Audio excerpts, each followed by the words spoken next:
Hello, hello, welcome everyone. And I have good news. For the first time like in a month, we're starting stream on time, like perfectly on time. This is rare, to say the least. Rare TM. But hello, happy day before Valentine's Day. I hope everyone has a wonderful Valentine's Day tomorrow. I know I will be at least trying to have one. I'm hanging out with Owl. We're gonna exchange gifts, we're gonna be cute, we're gonna be sappy, right? We're gonna be every single person's worst fucking nightmare. You know, the usual thing. This is actually gonna be the first Valentine's Day since the first one we were together that we can spend together. Normally Valentine's Day doesn't fall so nicely, where we can actually spend the for real physical day together. So, you know, I take the opportunity where I can. Imagine starting stream on time. I don't know if that's a jab at you or a jab at me or both. I feel like it's somehow, like, both.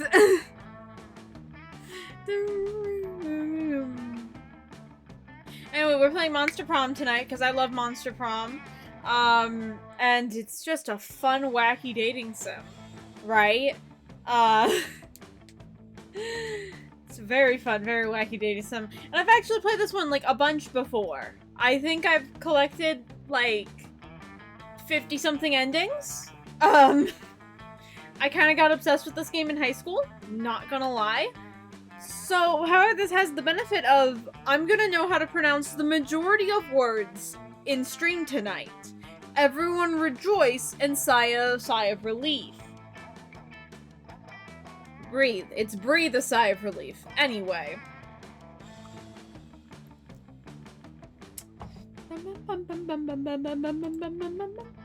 Let's go. Hello? Woo! Oh, why are you so big? This is, why are you so big? You're not meant to be this big. You don't, okay, now you're way too small. Please just fit. There we go. Now we go. You just fit now. As you should. Jesus.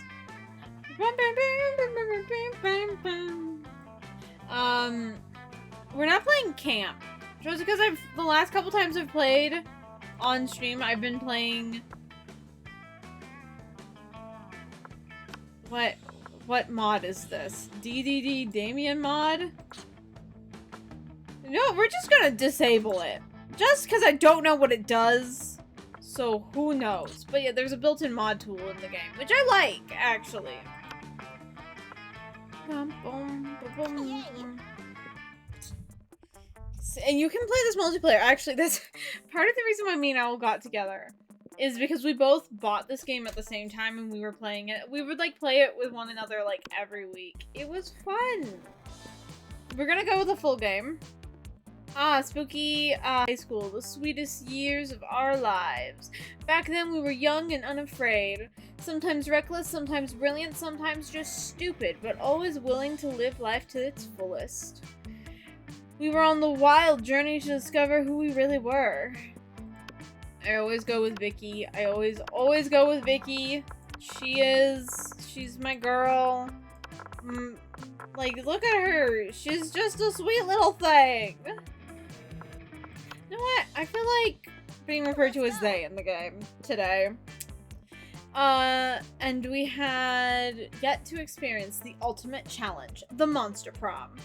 I remember it clearly. 6 weeks were left, and as we were fantasizing about our dream prom dates, we were all scrambling to catch the attention of one of our 6 most charismatic classmates. Miranda Vanderbilt, 19, a sweet mermaid princess who was as cute as she was genocidal. Damian Levy, 21, a fearless demon with a taste for destruction and a love of fire. Scott Howell, 21, a werewolf athlete who compensated for his rather small brain with a stupidly huge heart. I love him. This is my look at him. Look at him. He's such a himbo. I love him. Scott is my favorite. We're going for Scott tonight. I hope you know. Not Damien. Oh my god. Liam D. Lincoln Court, 400 something years old, a hipster vampire whose standoffish demeanor hid that he was truly a lovable dork. Yay! Polygeist, 22? A party ghost with an insatiable hunger for all the wrong things. What? And Vera, I've actually never known how to say her last name. Oben? 23. A mean, self-made Gorgon with a merciless sense of business. It was clear it had to be one of them, but who? We only had 6 weeks to choose our prom date, and even more daunting, we only had 6 weeks to woo them and conquer their hearts. But as I already said, we were young and unafraid, and we were ready to start. Welcome to the Monster Prom stupidest pop quiz ever. All minds are rotten, but they're rotten in so many different ways. Worry no more, we're here using our PhD in bullshit to diagnose which kind of deviant sicko you are. Monster Prom's stupidest pop quiz ever, TM, will throw a bunch of absurd questions at you and turn your answers into character stats. This is why each of you will start by having stats that better reflect your true selves. Let's start.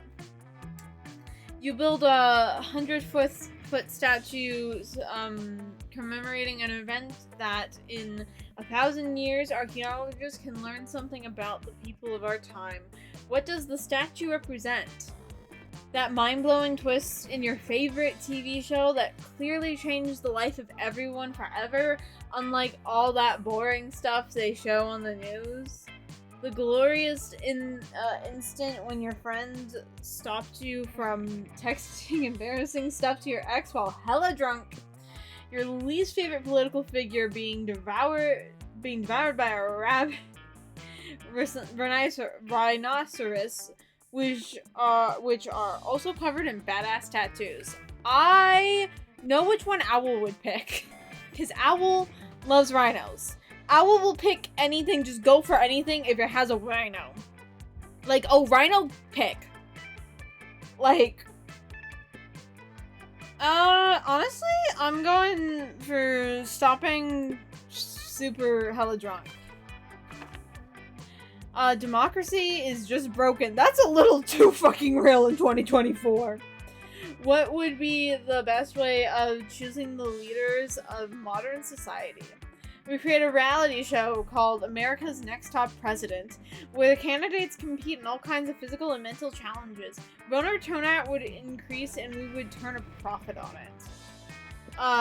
We put all the candidates in an empty room with a wild grizzly bear. Whoever kills the bear should be our president. If everyone dies, then it's obvious the bear should be our president. Whoever can play the most heartbreaking violin solo wins. As much as I believe violin solos can be a determining factor for decisions, I really like this one. God, we're going for lots of fun, apparently. What criteria would you use to name your children? My name plus second. Meh, no name. It's just too much work. A non-heteronormative name to give the freedom to define themselves on their own terms. That's a Liam answer. I will research a name that is pun-proof, no joke-proof. No one will pick on them. Something simple and friendly like Bobby or Mary.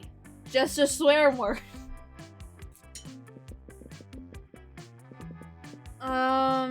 Something simple and friendly. Okay, we're going for Scott. Hell yeah, I picked the right Scott answer. Let's go. Okay, so I have a fun of 9, smarts of 7, okay, and everything else is low. So, let's,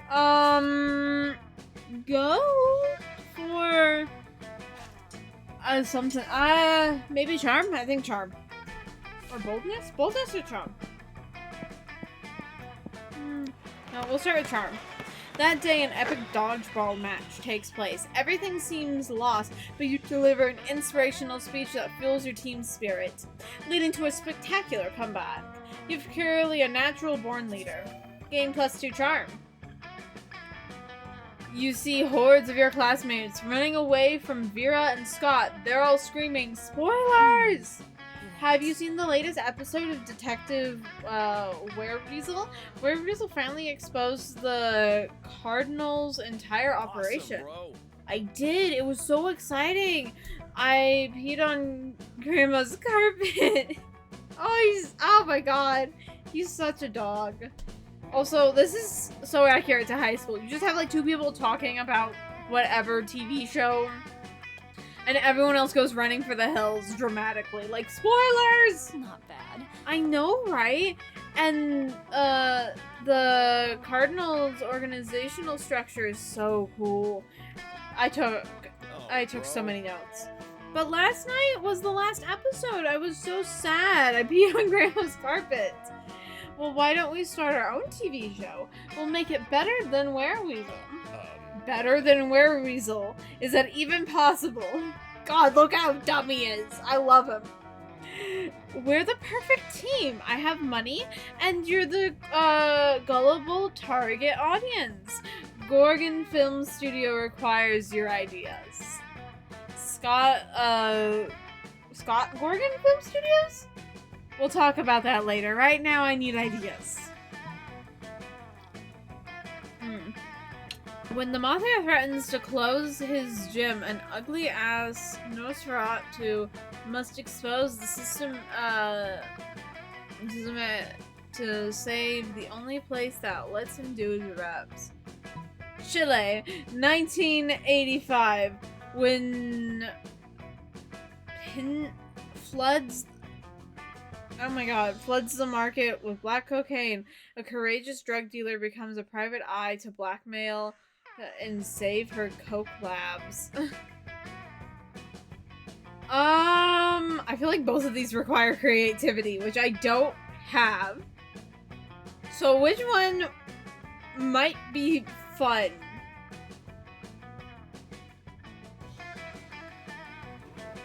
Or, okay, this one might be bold, this one might be creativity, and if that's the case, I'm fucked, because they're both low. Honestly, I would be... Okay, no, that was smart. Thank fuck. Did you just create the most relatable detective ever? That was a rhetorical question. Obviously, a young entrepreneur fighting to save her business from the government regulation is objectively relatable. But she's a drug trafficker. She's a businesswoman protecting free markets. Doesn't that sound like the Monskerican dream? I didn't think about it this way, but she's a buff. But is she a buff entrepreneur? Like really buff? Sure, why not? Hooray! All my objections have suddenly disappeared. Vera puts you in Scott work. Oh god, no, I don't want to go for Vera, but I did get money. I'll take money. A promotional cocaine publicized you gain.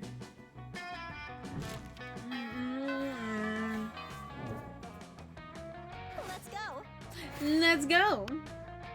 We could go after the interdimensional. Okay, well, no, we're gonna have more than one run tonight, cause like the rounds are only like an hour long. Like, as you approach Scott and Miranda's table, you see that the entire table is covered in exotic silverware. Oh, what's this one from? That's the forking spoon. It's a spoon for picking up your forks so that you don't have to touch them with your fingers. And that one? That's the tuning fork. It's for making sure all your other silverware is tuned to a minor, as is proper. What about this one? That's a dairy knife. It's for milk. Woo! Do people ever invent new silverware? Sounds like they made a bunch. All the time, but none of them are any good. It would take a genius of true subtlety to improve on existing canon. A genius of true subtlety. Genius and subtlety are your middle fucking names. You suggest the ultimate new silverware. A salad harp. Hands. That's definitely the brand. Hands is the Scott. Well, actually, no, Hands has to be the Scott answer. My favorite silverware. Egads, how crude. I know, right? My only more favorite silverware are face and mouth.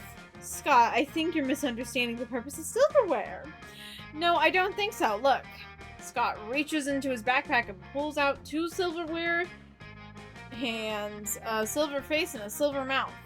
He holds the hands in his hands and the face in his mouth and devours his lunch in a highly counterintuitive way. I stand corrected.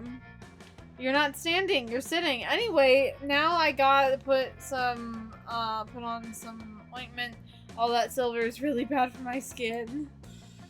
Scott lets you put the ointment on him. Nice. I love Scott. Let's go. I like him. I like him dumb. Bum bum bum bum bum bum bum bum bum. Oh, let's get some creativity. That day while rehearsing for the class play, it's as though the muses themselves have descended to give you figurative oral sex. Your performance is intense and inspiring. It will be remembered for generations, which is pretty rad in high school play standards. You gain +2 creativity. Afterwards, you notice Scott huddled next to Vera. Those two hardly ever hang out. Wonder what's up. Scott seems to be showing Vera some kind of sports diagram, but we just keep losing football games over and over. Coach says we're not sporting hard enough, but I sport as hard as I can. I figured since you're super smart and everything, maybe you could. By the way, I love Vera's play outfit. It's so good. Like, I can think of multiple friends of mine that, like, I could send a screenshot of this outfit and they would like drop dead for this woman. Like, fix your entire team in 10 minutes. Well, obviously I can do that. Oberlin. Okay, obviously I can do that. I'm incredible. Listen, what you need is an opaque, I think it's opaque strategy, a new technique that your opponents won't expect. Like poison darts, or a vicious campaign of psychological warfare, or now's your chance to impress them. Jump in with an idea that will show them how much you know about winning sports. What you guys need is blackmail material. One well-placed camera in the opposite team's locker room is all it takes. Is a player who's really a truck. No one would be able to stop him. This is a Vera answer. This is a Scott answer. I hope I have enough points for the Scott answer.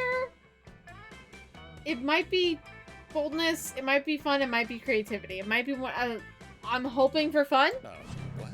No, it was bold. Okay, I need to get more bold. What, huh? Did you say truck? Where's the truck? Where is it? I'll kill it. I'll kill it dead. You imbecile. You're a failure.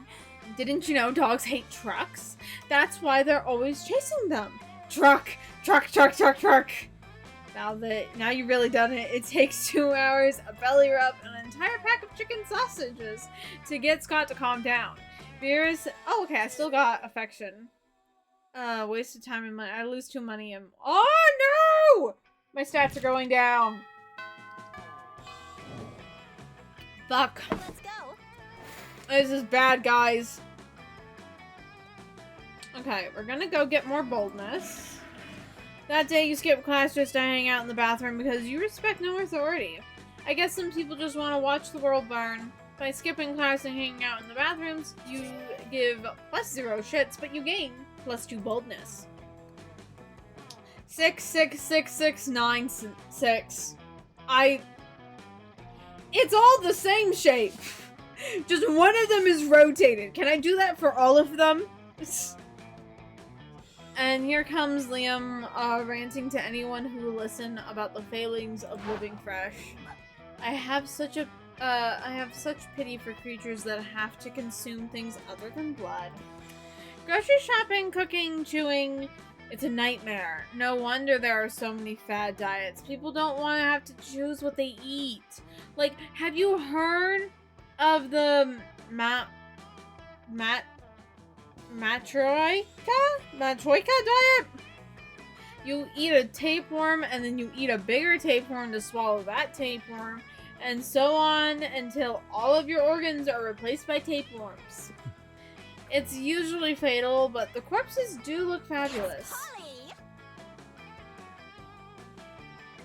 Again, a little too real in 2024. Oh man, that brings me back memories. The Metroid diet is how I died. I miss fad diets. I used to get up to the stupidest shenanigans just to get my hands on the latest food replacements. Wow, you guys talking about fad diets? Sign me up. I'll do anything that gets me more ripped. Anything. God, I love some of their ultra. Like, look at Scott. Look at Scott in plaid. Look at Scott in that outfit and tell me I am wrong for being attracted to this man. Have you heard of the lymph node cleanse? It's when you only eat things that come from a mummy. Mummies are rare, so you get super skinny. Plus, you get to rob tombs. Have you heard of the paleo diet? Oh god, again, that is too real in 2024. You've heard of the paleo diet, now get ready for the Jurassic diet. You can't eat anything that isn't a dinosaur. Killing a T-Rex, anyone, alone will get you super buff. This is the right Scott answer, because he just said, anything to do buff. God, how is... Dude, my stats are... Hey Scott, didn't you say you had a time machine that diet would be perfect for you? I do, but Coach gave it to me on the condition that I only use it to go back in time and win all the games we lost. Oh, bro. I'm not going to jeopardize my deep relationship with Coach just to get heckin' swollen in history times. Plus, the last time I used it, I ended up in a time that looked exactly like the present, and we never figured out how to go back. It turns out the time machine is just a cardboard box Coach painted "Believe in yourself" on it. Everyone knows time travel isn't real, or is it? -2 charm and plus... Dude! What the fuck? Let's go. We're gonna be struggling. More Scott and Miranda. Okay. You walked over to Miranda and Scott's table to find them peering suspiciously into a burger. Secret sauce. Secret sauce? What dreaded mysteries do you conceal? Awesome, Whoa, do you think the secret sauce can talk? Cool. Hey, secret sauce, what are you made of? No, Scott, my question was rhetorical. Awesome, mine was loud. Oh, it's no use. We will never discern the active ingredients of this delicious secret sauce. Unless, do you have an idea, Kat? The blood of your father's enemies, Miranda. That's why it's so delicious. You're overthinking this, Scott. It's a sauce made of secrets. Oh, of course. Secret sauce, the clue is in the title. But what are the secrets made of? Shh, Miranda, it's a secret. But, shh. Shh. In an effort to become even more mysterious, Scott has you rub secret sauce all over his chest. You're definitely into it. Hey, my favorite. Yes, Owl loves Miranda. Let's go. Like, loves Miranda. I don't know why. Okay, I need to go get more charm. As the human interactions with them, you're at the peak when you decide overkill wink at one of your teammates.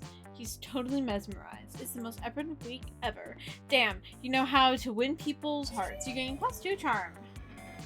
I'm still on the struggle bus. Nearby you can see Scott and the wolf pack talking. Scott, we have the greatest power drink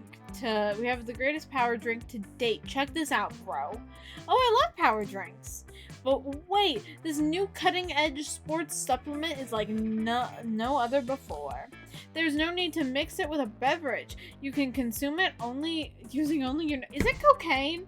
Did they get cocaine? It's called cocaine? Yeah, cocaine. Whoa, that totally doesn't sound like your regular power drink. Which definitely means it's cutting edge, just like you said. Yeah, it's like 50% energy drink, 50% protein powder, and 100% raw power. God damn it, with these crazy pranks. But before, I would not consider tricking your friend into consuming cocaine a prank. But before you could do anything, Scott has snorted all the coke. Arrgh. And he's gone full wolf mode, and now he's basically unleashed and destroying everything he sees. You need to do something to calm him down, but what?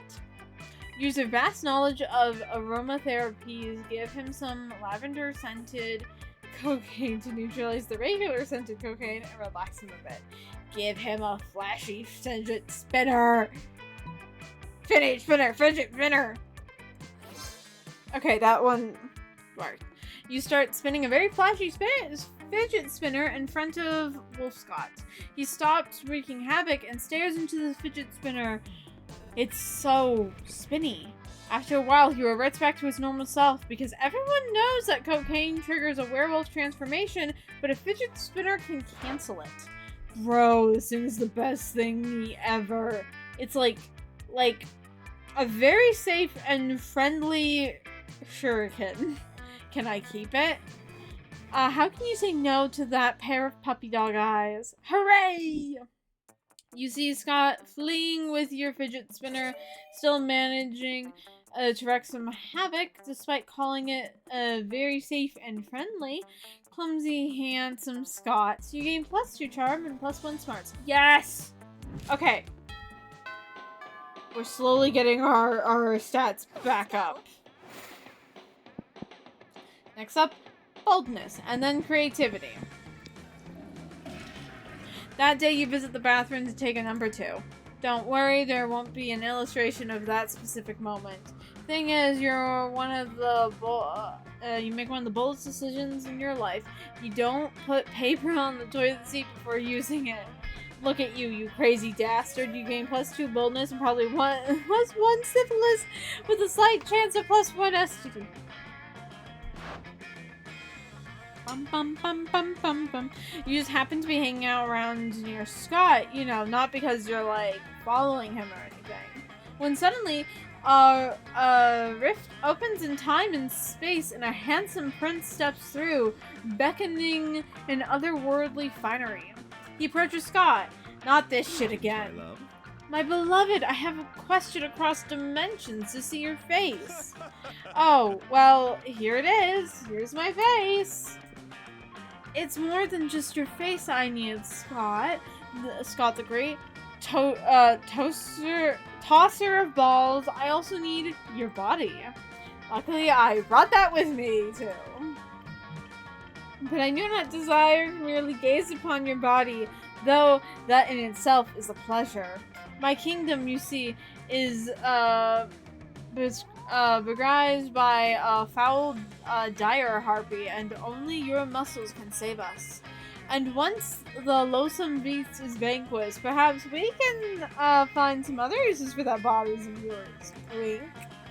Oh my god, you say wink out loud too? That's so cool. These two are getting along too well. You need to say, you need to slay that beast yourself before the Scott and Prince spend any more time together. But how? Rallying a swarm of extra-dimensional termites to devour the dire harpy's spine. Sing so sweetly that the dire harpy kills itself out of jealousy. I think we have to go with the termites, because I think the singing is creativity, and that's my lowest stat right now. Okay, it was charm. Thank fuck! Armed with your termite summoning flute, you dash through the experimental portal before the prince can react. The dire harpy looms over the prince's palace, saliva dripping from its terrible, Darlings? I don't know.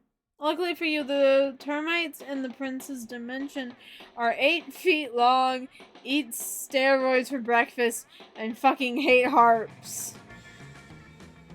Once they're done eating every part of the dire harp but its strings, you have to put them somewhere. So you thoughtfully let them infest the prince's castle. He won't mind, right? I absolutely mind. I'm gonna have to pay to have the entire kingdom fumigated. Wow, that was so cool. How did you rally all those termites? You're like a quarterback, but for giant insects. This is not cool. This is a nightmare. All I wanted to do was use a national crisis as an opportunity to romantically bond with a high schooler. Is that so wrong? You're not gonna answer that, but you gain +2 boldness and +1 charm. Yes! Okay, so creativity really is the only thing I need to up now. Let's go. Okay, it's Scott and Polly now. That's cool. You approach Scott and Polly's table to find them crouched behind a pile of jelly desserts plotting. Plotting what? Like, what can you plot with jelly desserts? God, I love all the outfit. Like, the character design in this game is so good. It's so fucking good. The outfits are amazing. Like, thanks, Brosif. You're here, bro. Come on, join our huddle. Maybe you're curious about our huge pile of jelly jam, gelatinous dessert cups. We'll wonder no more. We're going for the jelly prize. What the fuck does that mean? What? Do I got more goddamn weird tape on my arm? How do I keep doing this? There is a source of weird tape in my house.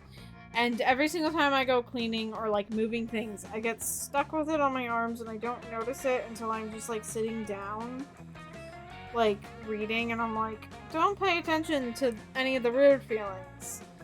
I'm like, well, now I'm paying attention to the weird feelings. I need to find that damn source of the tape. Maybe one of my family members is like pranking me or some shit. I don't know. Maybe you're curious about our jelly prize. Yeah, we're gonna win it, and if we collect the foil covers of hundreds of jelly desserts, we'll be the lucky winners of one Philly jelly dessert. Ha! But right now we're stuck. We only got 99. That means we need one more, Scott. We need one more. We need one more. You'd give them your jelly dessert, but you already threw it at a bird person you hate. Guess you gotta make a choice. Steal the final jelly dessert from the jelly dessert factory. Make like a puppy dog and beg. All things are sweeter when achieved through pity. Pity time, baby.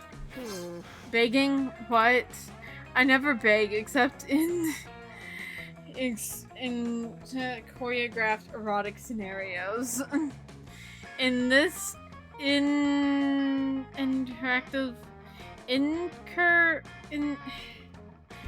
don't know how to say that word. Choreographed erotic scenario.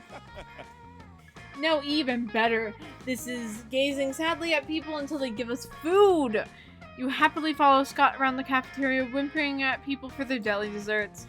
Polly just eats all the stockpiled jelly desserts while you're busy begging. Also, no one is willing to give you any jelly desserts, but that doesn't matter. As the saying goes, begging is its own reward. And that's quality time you get to spend with Scott. That's also a reward. I love werewolves. I love dumb men. Let's go. And I love sweethearts. Scott is all of these things. And I love it. Ah, are you kidding me?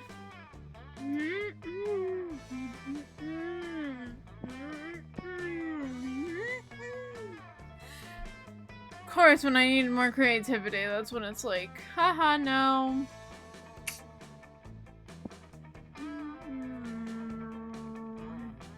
Okay, then I guess we go for smarts. We up smarts to 9, and then we can just go on creativity.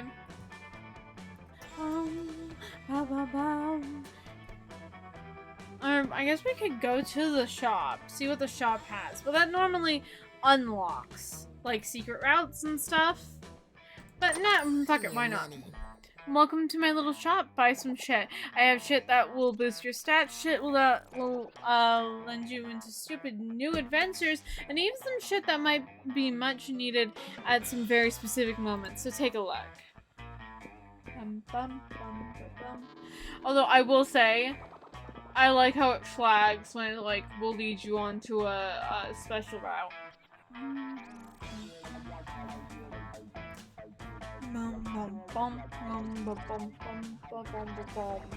Encyclopedia TM to give the general idea and still be able to act as if you a Russian novel with insightful approach to the universe, matters such as love and death. The gift that keeps on giving. See, I'm wise enough to know when the gift needs given. Yeah.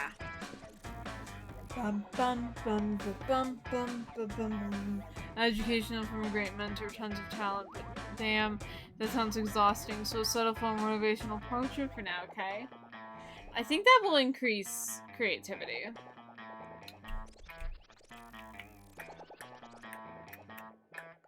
Yeah, let's... No refunds. Hell yeah.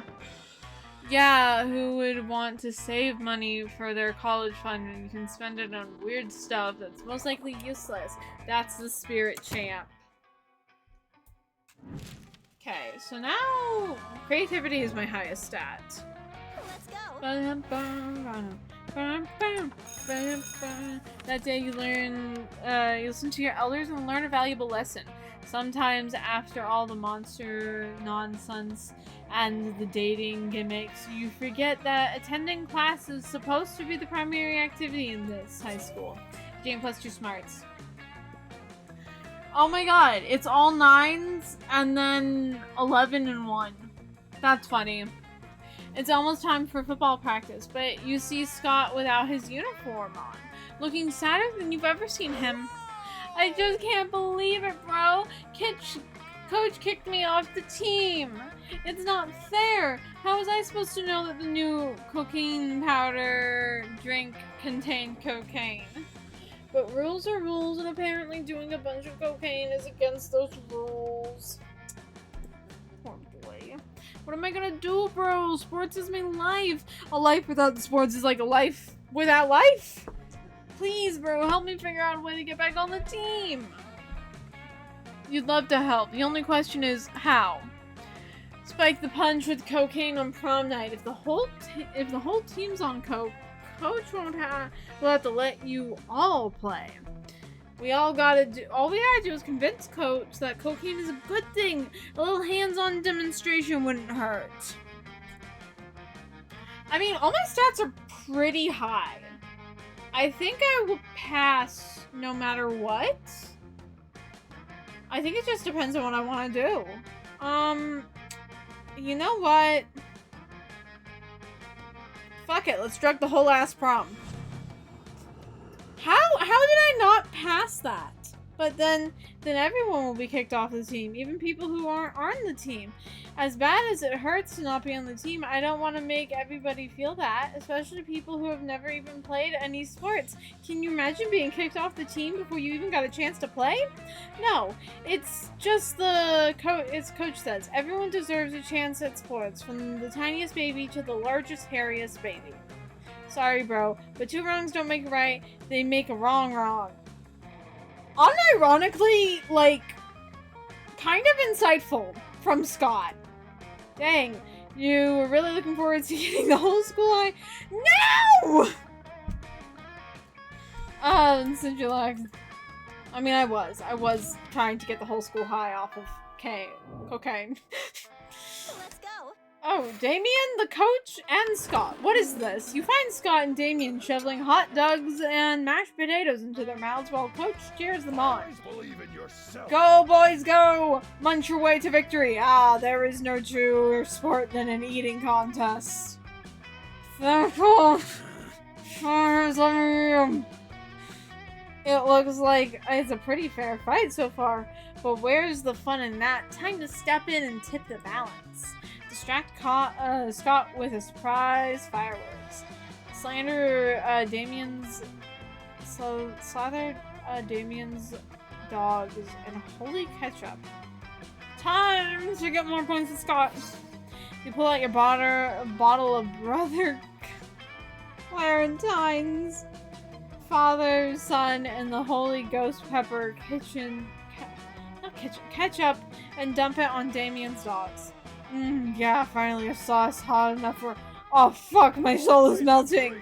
Power through, Damien. The heat is your feeling. Is just the fires of determination. No fire I can't handle. This ketchup is fucking concentrated. I'm having an allergic reaction. An allergic reaction or just weaknesses leaving the body, Damien. Why do I feel like a health influencer would say that? Oh, the allergic reaction is just, the toxins leaving your body. Don't worry about it, hun. Like, no, you're gonna die. I'm pretty sure that's wrong and dangerous advice, Coach. I quit. Well, I guess that makes Scott the winner. Congratulations, Scott. Hooray, I love winning. Great, hooray. Hooray, now will someone take me to the nurse's office? Hooray, I love helping. Scott rushes off carrying Damien's smoking body, and you rush just a little closer to Scott's heart.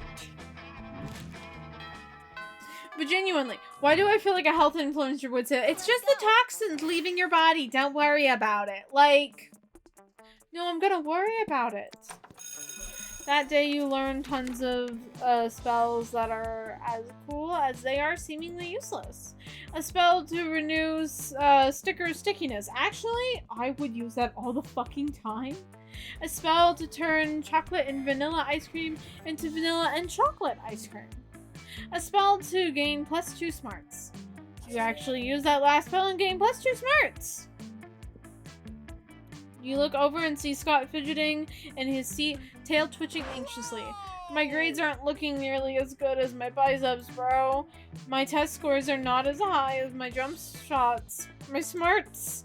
He seems to have run out of similes, but in that moment, he is already forgotten. I just don't want to do bad in class and get kicked off this. I thought you were already kicked. I guess I could study and work hard and do my homework. Or I could just make the teacher like me and give me good grades, showing her what a good boy I am. Disrupt the class with a stunning display of athletics, flaunting everything you're good at. Teachers love disruptions. Bring teachers lots of small, animal crosses and pile them at her feet. Carcasses. I don't know. I don't think I have the stats for either of these now, because I'm just... Like, I thought 9 would be enough to pass most things. Apparently fucking not. What would be creative? Would carcasses be creativity? I feel like... I don't know. I feel like carcasses... I might actually pass that check. I don't know why. Yes! Okay. I'm so good at hunting. If she can see that, I can crush a vole. She'll see I can crush a test. I'll break a birdie like I'll break the bell curve. Do you break the bell curve? Do you raise it? I'll raise the bell curve like a barbell. When Mr. Panthera walks in, Scott has stockpiled carcasses of squirrels, mice, and sparrows, which he carves in his mouth one by one, laying them at her feet with grace and care. Mrs. Panthera is delighted and immediately gives Scott 100 points for showing initiative and showing the ribcage of small mammals. Man, how has no one thought of this before? You gain +2 boldness and +1 creativity.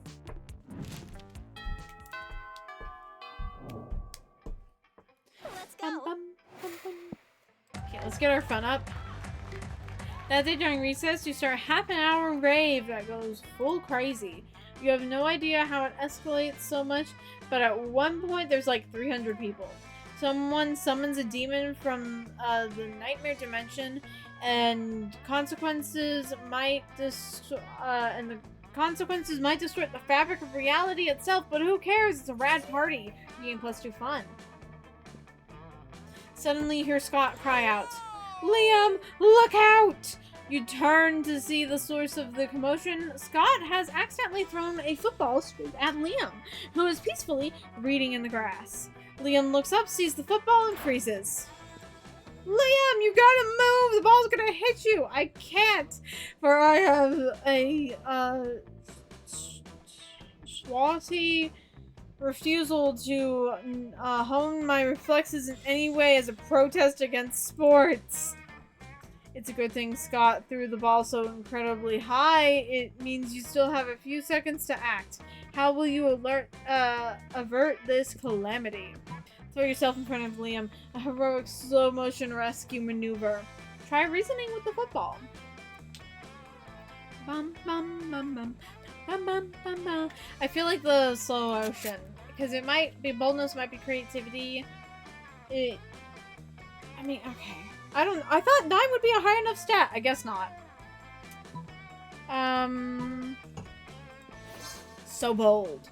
Like a sexy Secret Service agent, you break into sprint, flinging yourself into the ball's path. Time slows to a crawl. You see Scott's terrified face. No! Liam! And Liam's struggling to maintain indifference. Whatever! The ball bounces harmlessly off your chest. The day is saved. That actually wasn't a big deal at all. But it totally made you look like a badass in front of the two of them. Plus, time stays slowed down for the next 10 minutes, so you get to steal everybody's wallet. You gain +2 money and +1 boldness.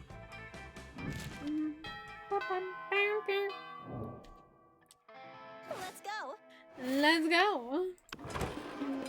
You find Polly and Scott huddled at your chosen table.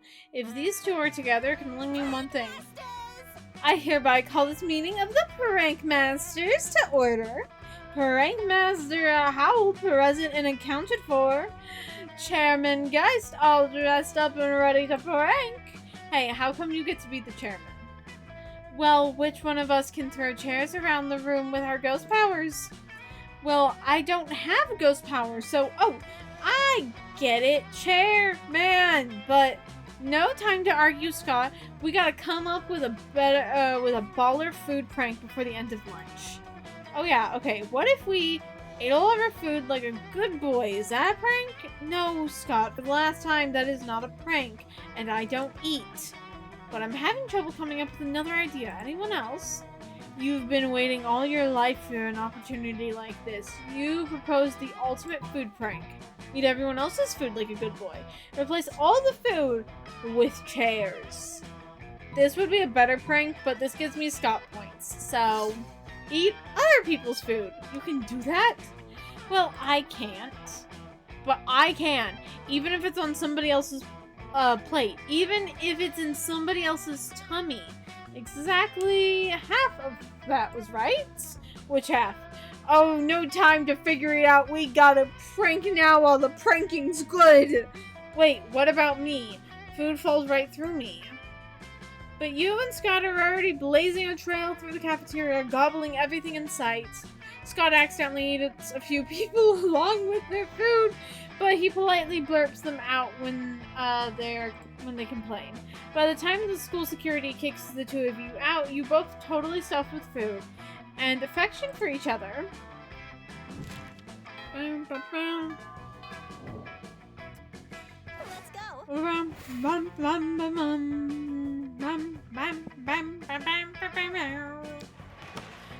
That day, an epic dodgeball match takes place. Amidst the battle, you spot a fellow player that seems utterly discouraged. She thinks she's not worth anything at dodgeball, and she attempts to throw the ball at herself. You explain to her that the many ways you think she is unique and wonderful, while also defending the many pleasures in life. With your help, she's capable of finding reasons to keep playing and gains a sense of self-worth. You gain +1 BFF. Sadly, she's not part of this game, so that beautiful friendship will take place off-screen, +2 charm. Later, you find Scott sitting on the bleachers talking to himself. And victory is like a car. You just gotta chase it, and no. It's no use, bro. The big game's this weekend, and I'm the quarterback, so I gotta give a good pep talk, but, well, I don't know how to talk to people, bro. I've gotten plenty of pep inside me, but how do I make it come out of my mouth? I've tried using words and different words and even grunts and growls, but my teammates just look at me in fear and confusion. Do you think maybe you can help me with my pep? Of course you can. You share your secret to an extra peppy talk. I need water.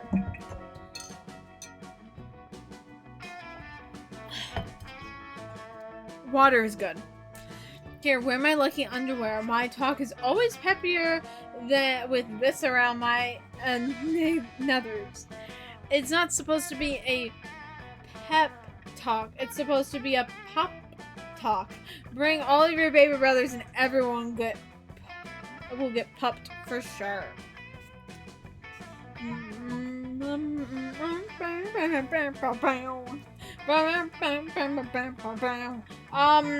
I don't know what any of these stats could be. I'm gonna go with the underwear. Free too. Okay. Whoa, these undies are so soft and comfy too. They're really snuggling my butt. Just like they were gonna snuggle the ball during the big game this weekend. We're gonna snuggle it close and we're gonna snuggle it tight. We won't let go without a fight. And we're right, bro. You were right, bro. This underwear really is inspiring my groin. This game is ridiculous. I love it. They were really just a pair of silk boxer briefs you were planning on to give Scott as a gift, but let him believe what he wants to believe. He gets +1, +2 fun, and +1 charm. I have just a bunch of 12s and then a 1-9. That is so funny. That day, you're astonished by the new stuff you learn in class. You thought high school was all about doing stupid shit with your friends and trying to find true love. Who would have thought that class could actually be useful? What a nice surprise. You gain +1 valuable lesson. Good luck trying to use that in this game, and +2 smarts. The teacher hasn't arrived yet, so everybody's chattering amongst themselves. Polly and Scott are sitting next to you, and you can't help but overhear their conversation. Snowy Fox, thank you so much for the follow.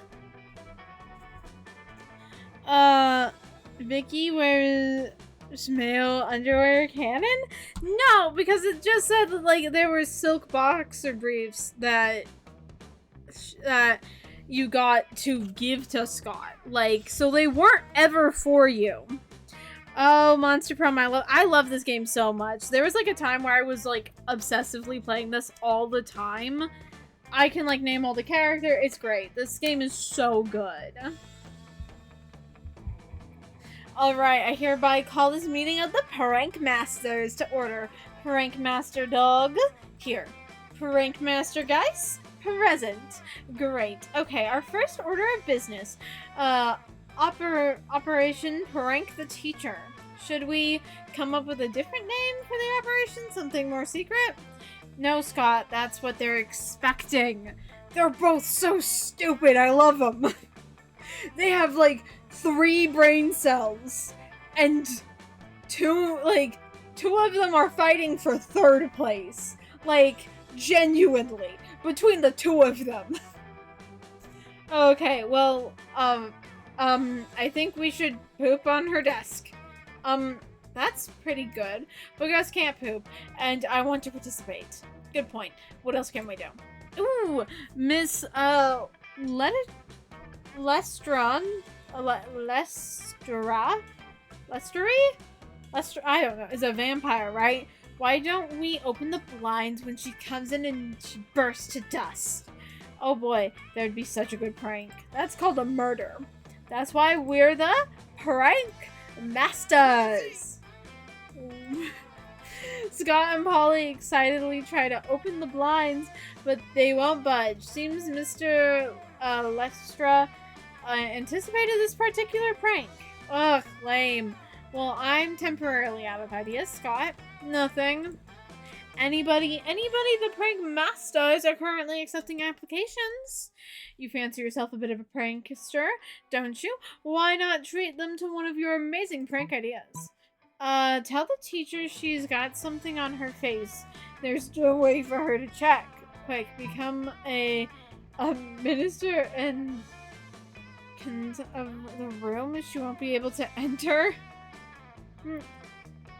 I've noticed a trend that most of the characters' names are puns, so I began suspecting all of them are. So far, the only characters I can't figure out the puns for are Liam, Vera, Miranda, and Zoe. I think Vera's last name might sound similar to a snake species. Like that, it sounds similar to a snake of some kind. I don't know about Liam. I think Liam's is just meant to sound old. I don't know about... I can't think of Miranda's. I can't... Honestly, they should have named her Marina, because that's the name of, like, a dock, a specific kind of, dock or something? It's a marina. Yeah, the specific kind of dock. I had that right.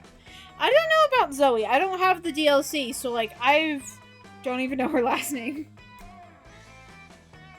I think with all my stats as high as they are, I could pass either one, so we're gonna go with the funnier option. Not so smart. How? It's an 11! It's an 11! How is that not so... What do you mean? What do you mean? Without waiting for anyone to agree with you, you quickly get yourself ordained online and run around drawing crucifixes on everything. Before you can say the prayer of constant though, you look around and see Polly and Scott looking at you disappointedly. Babe, bro, you realize that like 2/3 of the student body are unholy creatures, right? Including me and Scott. Oh man, are you trying to prank the prank masters? Oh hell no. Are you thinking what I'm thinking, Scott? Counter prank? Counter prank. The counter prank turns out to just be Scott beating the hell out of you while Polly possesses you so you can't fight back. Jesus. It's not much of a prank at all. God damn it. How is 11 not enough? How is 11 not fucking enough? Jesus. Let's go. I might get rejected. As you approach the table, you see Vera, delicately lifting a fork of quinoa in her mouth. She brings lunch from home. When food, forks, 6, 8, who do we delegate, eating, yay. Ugh. Okay, her name was originally going to be, Petra, like petrified. That's close enough for me. Honestly, that would have been cute. Scott, what on earth are you doing? I'm cheerleading you to help you be the best eater in the whole school. What caused this obsession with cheerleading me through mundane activities that require no cheerleading? Everything requires cheerleading, silly. That's why we have cheerleaders for our cheerleaders. But I can see my cheerleading's not working. You haven't eaten anything yet. That's because you keep staring at me with your startling me with your damn cheerleading. I can't eat when I'm startled. No, that can't be it. I must not be cheerleading hard enough. Hey friend, maybe you can help. You shouldn't be cheering for Vera to eat the food. You should be cheering for the food to get eaten by Vera and the walk-in freezer. The problem is obviously that we aren't dressed up as a giant salad. Absolutely, that is obviously the problem. Oh yeah, that makes sense. I mean, sports cheerleaders dress like giant, steaks and drumsticks all the time. Or maybe that's how they look when I'm really hungry. Whatever, let's dress up. Luckily, the school keeps some giant vegetable costumes in the auditorium for health presentations, so you snag them and start cheering. Beets, beets, aggressive, eat beets, aggressive. There aren't any beets in the salad, it's just quinoa and the tears of my enemies! Vera's pits, but she does eat her salad really fast just so you'll leave her alone. Hooray for cheerleading.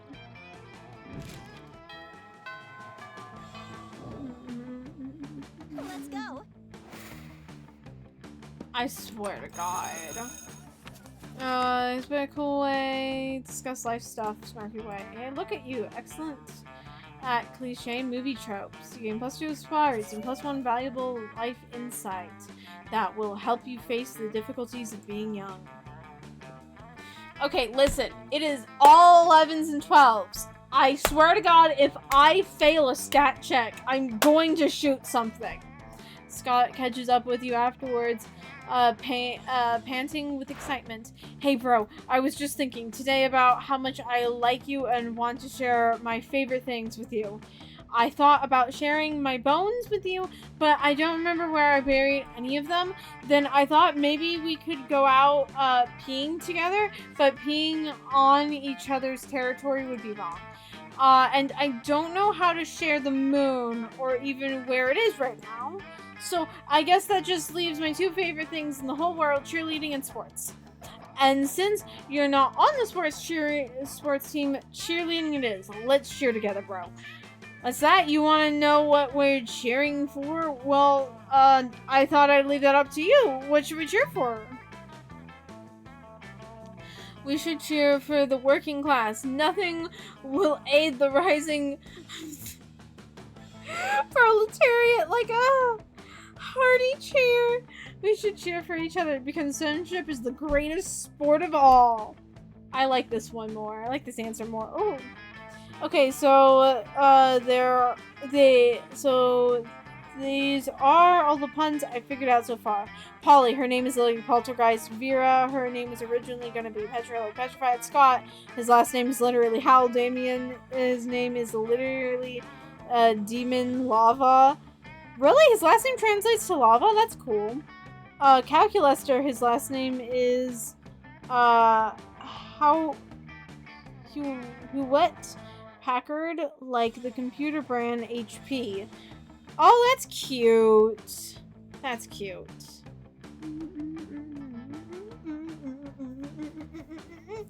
And also you know, like calculator. That's what computers were originally for, is to calculate things. No, it just sounds and spelt like lava. Ah! Okay. Levy. I've never known how to pronounce his last name. Cheer for each other because friendship is the greatest sport. How is that not so charming? What the fuck? I'm gonna shoot something. Hey, you're right. Friendship is the greatest sport of all. I mean, I was asking you to cheerlead with me because I was romantically interested. Shoot me. Being friends is way more important than that. Thanks for reminding me. Instead of making out later, we should totally go to the petting zoo. I love petting animals with friends. We can stop on the way so I can take back this edible one. If Scott says friend one more time, you're literally tearing your... Shoot me. I'm gonna fail. How am I bad at this game? Oh wait, he's gonna definitely reject me, but let's see! Let's go. You finally pluck up your courage and ask your beloved to go to prom with you. Awesome, Prom? bro. Sure, why not? Sounds funny. There'll be so much hard, partying that'll count as a workout. team. Oh my god, I wasn't rejected. That's insane. Prom night was rad. You danced all night. Most of Scott's dance moves were basically workouts. You ended up utterly exhausted. It wasn't your idea of getting all sweaty with Scott, but you're definitely getting closer. Ah, no new secret endings. Most likely to rage the space. Be rest the space goddess of illusion and distinction. Most likely to be a good boy. He is the good boy. Pronounce la in the la, like la and lava, and very like very. Okay, so la very. Okay, my favorite thing about Scott that if you just spend time with him, he'll take. You will take him to prom. That's fair. I have gotten rejected by Scott like once, I think. I love Scott. He's my favorite. Although I have to say, why the fuck do I keep fail stat checks? Look at my stats. How are any of those failable? What the fuck? Where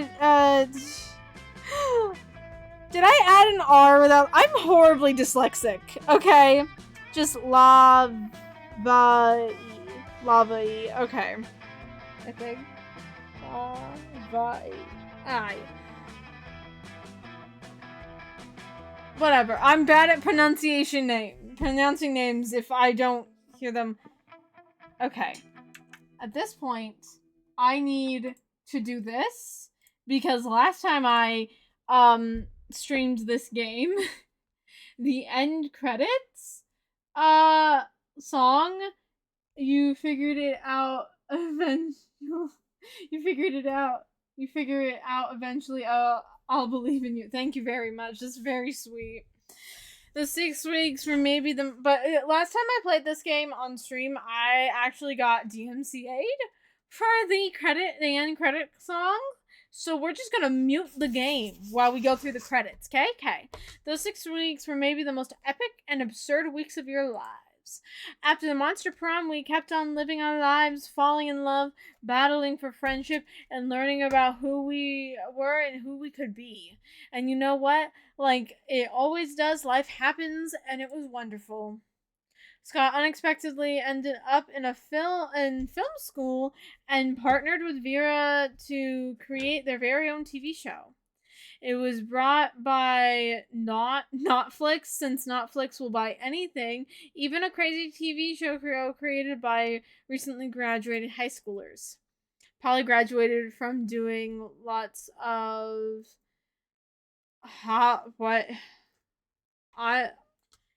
I don't know what that. And now she appears to hallucinate people and acting as their spirit animal.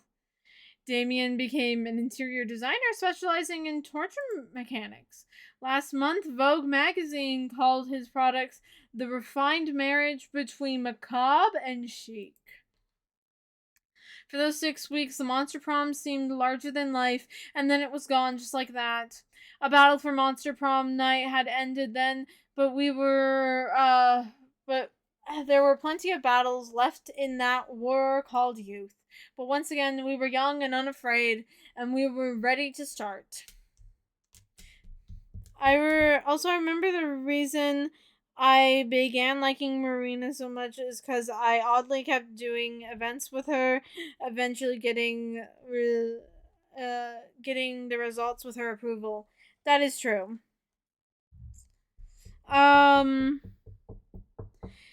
The credit song is so good. It's such a shame that you'll get DMCA for listening to it, right? Like, it is called 15 Minutes. It's unironically amazing. If you like more grungy or indie sounding stuff, go look it up, please. It's so good.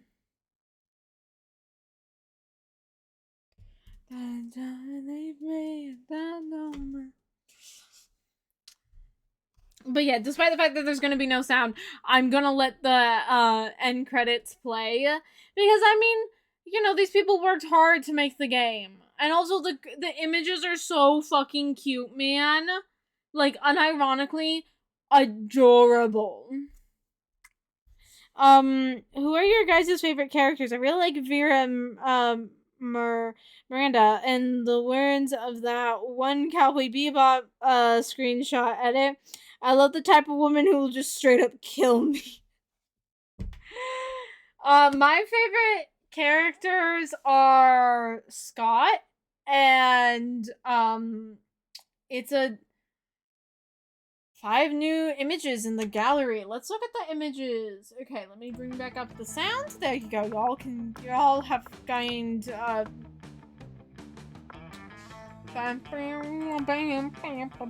yeah, Scott rejected me once. This ending with Damien was it's a debate between, okay, in terms of my favorite character, so Scott for sure. Scott's my number 1. And then it is a fight between Damien and Polly. But I like all of them. I don't like Vera that much. She is not my type. She's a little too right, and I don't like Miranda that much either. Not because like I think they're bad. I just do not want to be in a romantic relationship with either of them. That's a little too intense for me, despite the fact that I really like women. Those are not like this ending with Damien was really good. Yeah, like that's a little this is a little too Carrie for my liking, you know?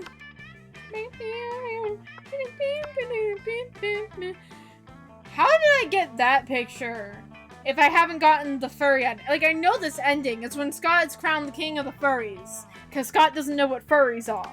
But how did I get that? Just unlock that. Whatever. How do you manage to get Scott to reject you? The only time I ever got rejected with Scott was when I deliberately attempted to. It took me a couple tries to do it. I think, okay, so you know how you can do multiplayer? I'm pretty sure Scott rejected me during a multiplayer run through, and it was like a disaster and things kept going wrong. Like, I really like Miranda and Polly the most. Yeah. I don't know what that says about me as Owl's partner, but yeah, you know. Hey, look! It's the Flounder ripoff that Jacksepticeye voices. Do y'all remember that when that happened? I went insane. Look at some of the concept art. Like, more concept art. Unlock. Okay, early concepts of Damien. More early. Oh, early concepts of Vera. Oh, she's more like a Limza. How do I pronounce that? Snake woman. I'm just gonna say snake woman. Oh, Mr. Peel. The eel. Yes. More of I think that's really cool. Granted, I kind of like snake people like this. Like, I really like Vexoria the Sun Eater. She's a great VTuber, by the way. Like, if you want, like, I will always sing her praises.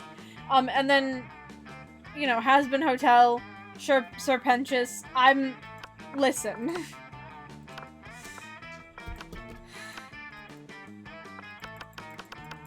I think everyone knows about Jack's voicing Calculaster. He got a couple different haircuts and that's it. Yeah! Damien really, like, they got like the idea for Damien down quick, it seems. Like, there's some different haircuts, but like the vibe is the same. This is early concept for Scott, right? And honestly, I wish we got to see like a portrait with him in wolf mode, because like, look how cute that would be. Although I do like his canon design more. Like, this is some early concept for Leo. Like, he looks so hipstery.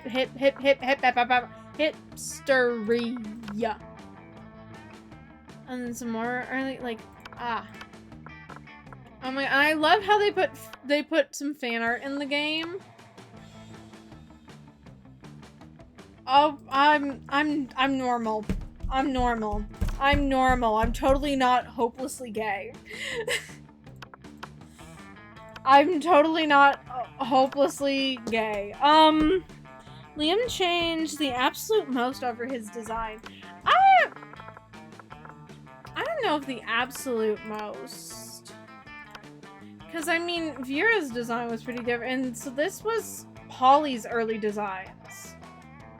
I mean, it's like the same concept. It's just a different level of detail and, like, different kinds of details, I think.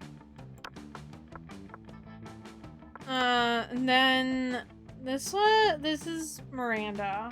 I mean, I think Miranda's was pretty. Because this was early concept for Vera. Like, she was full on Snake Woman. Although Liam did have a beard. Liam did have a beard in one of his concepts, which is jarring.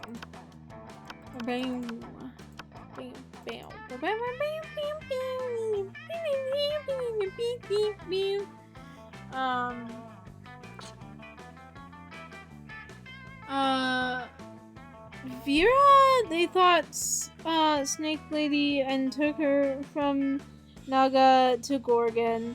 Yeah. Honestly though, Nagas are, I'm normal. I'm normal.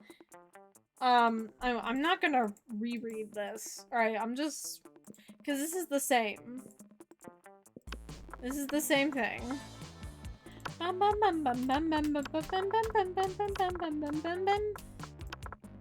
gonna go with cat again. We're gonna go.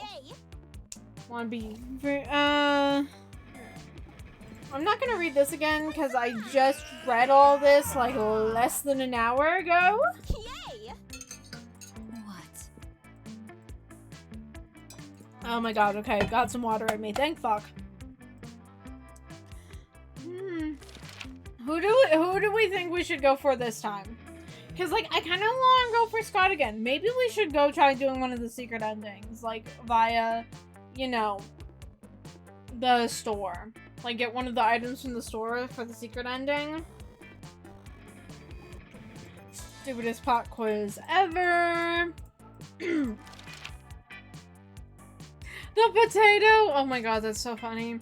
The coolest reality show would be 8 rich people fight in weekly challenges to see who's the best at giving money to you. 12 experts on various arts of seduction? I think live in a house where they must face a common challenge, seducing a potato into marriage somehow. People in the position of power must face all sorts of questions relevant to their field, and if they fail, they lose their jobs, and society wins. Look, I have to go for the real answer, and this is too real. This is too real. To be a visionary, what will be the next big social media craze be? Twatch Place! Oh my god. Oh my god. Bullshit. It's your regular social network, but each time someone shares news that isn't supported by real facts, they're taxed, and the money goes to the people exposed to that bullshit. Greek, argons, like, literal Greek, argons, reinstated in our cities. Place where philosophy and arts are discussed by the greatest minds. That's the social media I want to log into. Robert, from now on, a socially awkward guy named Robert will do everything he's commanded to do through the app by its users. I kind of want to go with this just because it's a Twitch reference, and, like, I'm literally a Twitch streamer, right? Like, you know, kind of feels relevant. Honestly, yeah. I have to go for the Twitch answer. I'm sorry. what would be a killer accessory? Shining armor, a fancy brass knuckles, a necklace with your own name, in case you forget, a fabulous purse made from the skin of your worst enemies, coolness itself, sunglasses at night.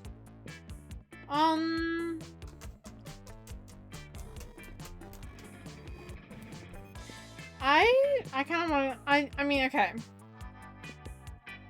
This is obviously Liam. This is obviously Damien. I don't know that. Miranda, Polly, Vera, then that must mean this is Scott. I kind of want to go with Brass Knuckles just because I like Damien. Oh, really? Huh, okay. Interesting.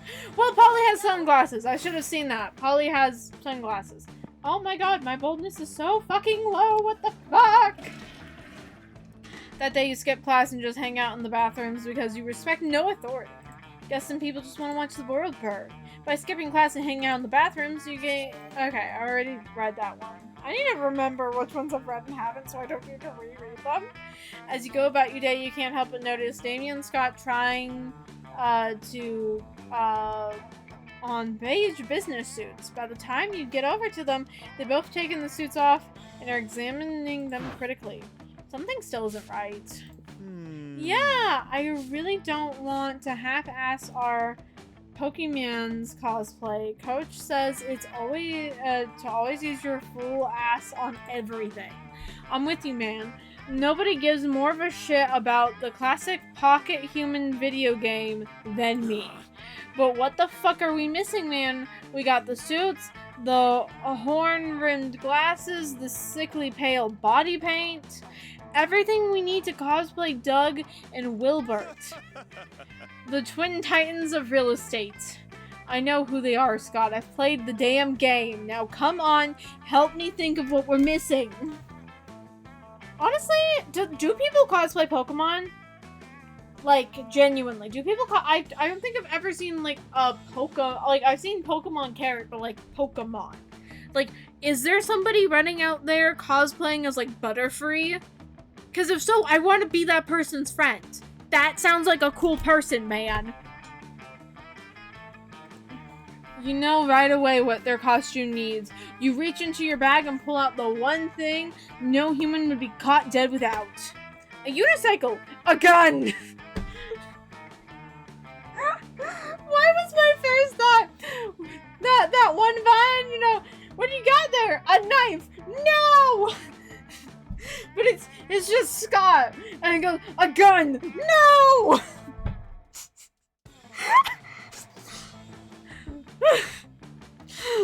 What do you got there, Scott? A gun! No! I'm normal, I swear. I kind of want to draw that now. I want to draw many things. I still need to draw that meme piece of Xander from Fates being like, I'm not a stepdad, I'm the dad that stepped up, like. But when I go out cosplaying as an Eevee, I'm told that it's wrong, and I can't show up to a funeral in a fursuit. Oh my god! Okay, no, okay, no. Is there like a Sylveon cosplayer? No, Sylveon. Okay, like I know. Okay. Mimikyu. I know some people have had Mimikyu coats and stuff, right? Like just because Mimikyu is easy, it is a costume. Mimikyu is a costume, right? Like in lore. But is there a Sylveon because Sylveon is my second favorite Pokemon, tied with Mimikyu.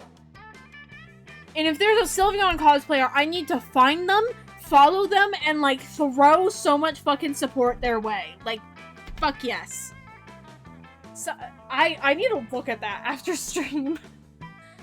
No, I kind of want to go with a gun just because it's funny. Although that's probably boldness, so I might fail it. Ah! But unicycle also... I'm going with the gun. I somehow passed that. Don't ask me how. Yes. Yes, this is exactly what my costume needed.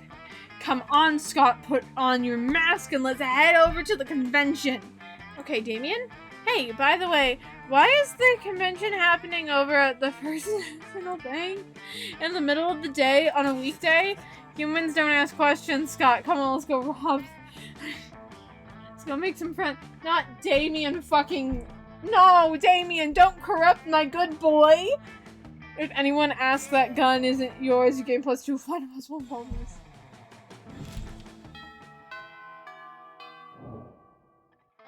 Let's go. Okay. Wearing a full black bodysuit with piercing black eyes underneath the Mimikyu cosplay. As you should do. Like, that, I think that would be the only way to truly cosplay Mimikyu. Like, honestly. Anyway, I need a BRB and go to the bathroom. So, while I'm BRB, I'm gonna run a little ad. So no one misses anything, and then, you know, I'm less broke than I was before. Ha! Thank you so much. I will be right back.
Hello, I am back.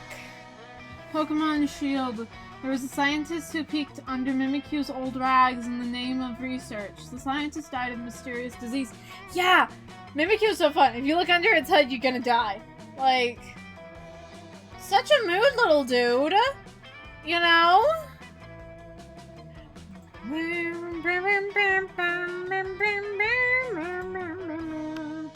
Let's go with Scott and Liam.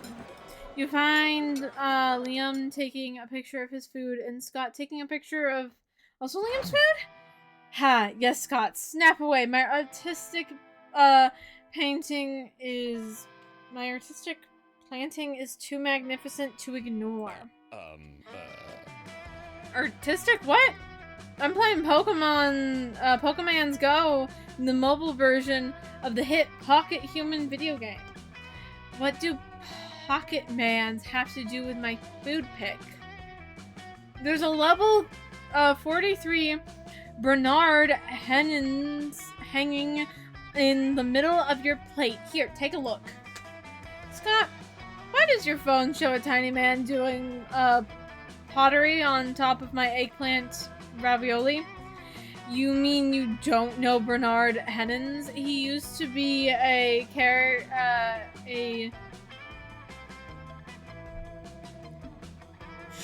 chartered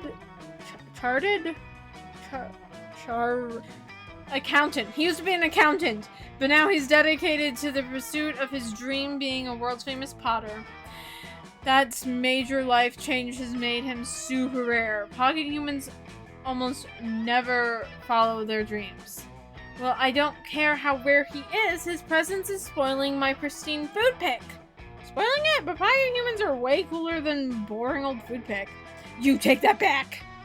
Oh no, tempers are running a little high. Looks like it's up to you to settle this dispute. Scott's right, Liam. Why take a normal, cliche food pick when you could take a food pick of Scott capturing a Pocket Man off of your food pick? Scott, look over there! There's a Savant Stuart Hogarth on top of that pile of mashed potatoes. Mashed potatoes! Good lord, you're right. The layers of irony are practically infinite. Go ahead, Scott. Capture your Pocket Man. Okay, here I go. Wait, what are you doing? Stop molesting my pasta! I'm not trying to grab your pasta, Bo. I'm trying to grab Bernard Hennessy, but he's too slippery. You imbecile! Bernard Hennessy isn't actually on top of my ravioli. He's an image projected by your phone. Are you sure? He seems so real. Let me just try and grab him a few more times. No! My artful arranged pasta pockets are in a disarray, you fiend!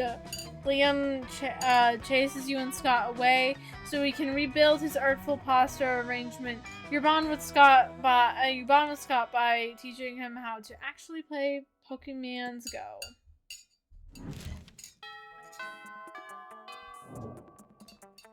Let's go.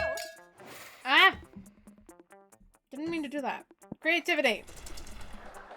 That day while rehearsing for the class play, it's as though the muses... Okay, I've already... The performances in the... Play school play standards. Later, you're minding your own business, which soon proves to be difficult when you notice Damien and Scott in the vicinity in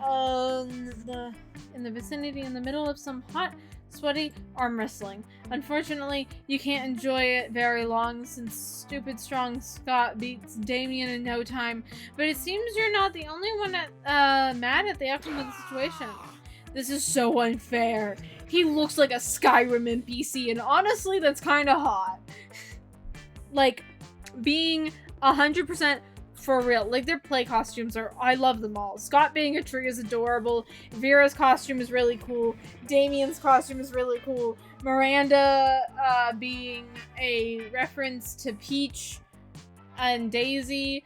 And then, like, Polly being, like, a plague doctor. I don't know what Liam is. I can't remember what Liam is. But their play outfits are so cool. And, yeah, look. Damien is hot in this. I don't know what to tell you. This is just a fact. Like, look at this and tell me it's not hot. That one didn't count, Scott. We should arm wrestle, but with guns. But bro, I got these 2 guns already. And by guns, I mean my big arm missiles. Which, just to be clear, are not real guns. But still. Shut up, I will murder you. No, no, no, no! Arm wrestling proves nothing. To see who's the very best, we should scream at a huge rock until it breaks just because of our pure rage and awesomeness. Or we should subdue a tiger with a scary and manly look. Bro, now you're just quoting stuff from yesterday's episode of Ultimate Warriors of Mount Awesome. Face it, bro, I'm the Ultimate Warrior. No! Arm wrestling doesn't mean shit. Hey, you cat. Not because arm wrestling isn't going my way, but just because I decided you should settle the tie by proposing a way to decide who the real Ultimate Warrior is around here. I happen to be a registered Ultimate Warrior judge, and I will carry this 10-steps ultimate test with me, which requires both of you to do whatever I say, no complaints, like real ultimate good boys who's ready to follow my lead. Whoever can punch the sun in the face. Scott answer? Damien answer. Punch the sun in the face. I don't know, bro. That doesn't seem even possible. I'm fucking in. I'm gonna punch that stupid sun right in the face. I'm gonna be the very best anyway. I wanted to punch the sun already. That motherfucker thinks he's more fiery than me. Are you sure about this, Damien? This isn't the sun like a big ball of gas without any real face on it? That's what a little sun-fearing loser would say. Also, how do you plan on getting there to punch it in the face anyway? The sun is like super far, Damien. No, it's like super, super, super far. I'm like 86% sure you can't get there without a ladder. Yeah, Scott, I know, I'm not an idiot. That's why I'll be using a really tall ladder. Okay, it seems the 2 of you will need to work out the specifics on that later. Nah, bro, I'm out. This plan doesn't sound very nice, nor even possible. Also, the sun and I are pen pals. What? Ha! I knew Good Boy Scott wasn't fierce enough to punch the sun in its face. LeVay. LeVay! Okay. Listen, here's the thing. I'm really good at remembering how to pronounce names once I hear them. Right? Damien LeVay. Damien LeVay. LeVay. LeVay. If I say it enough times, I will remember it. You did it! That's the thing. I just need to hear it pronounced, and then it's not hard for me to make the syllables. I just genuinely, looking at words, I don't know how, or like, what sound do make? I don't know. My brain's not wired to do that naturally. Like everyone else's. But me, I'm Damien fucking LeVay. I will punch the sun in its fucking face because all the bad things it's done, like UV radiation and shit, but mostly because of the pure, gratuitous violence, and because I want to become the Ultimate Warrior no matter what. Are you free next weekend, Cat? I'll be needing your smarts to come up with a good plan for not dying while punching the sun. I hope you're ready for some wacky, misadventures that will strengthen our bond and maybe into the love zone. Fuck yeah, you're ready for that? It's punching the fucking sun time! Oh, you gain +2 creativity and +1 boldness. Bam, bam. Let's go. Is this a secret route? Does the secret route end with me helping Damien punch the sun in the face? Because if so, I'm so down. Let's punch the fucking sun in the face, man.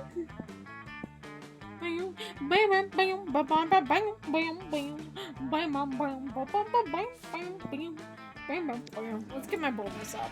That day you skipped class just to hang out in the bathrooms because you were scared. Didn't stop there. You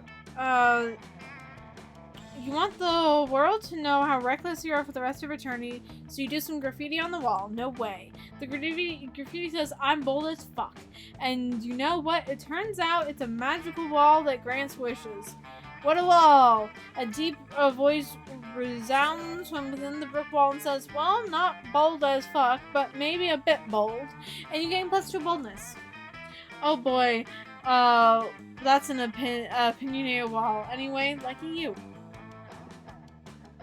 You notice Scott and Damien waving their phones at each other's faces and decide to take a look. As you get closer, you realize they're discussing Pokémon's Go, the mobile game based on the hit television show Pocket Humans. Awesome, bro. Is this a secret route of like the Pokemon ripoff? I read this Monster Prom fic once, and it was written as a screenplay for it, but like a TV show.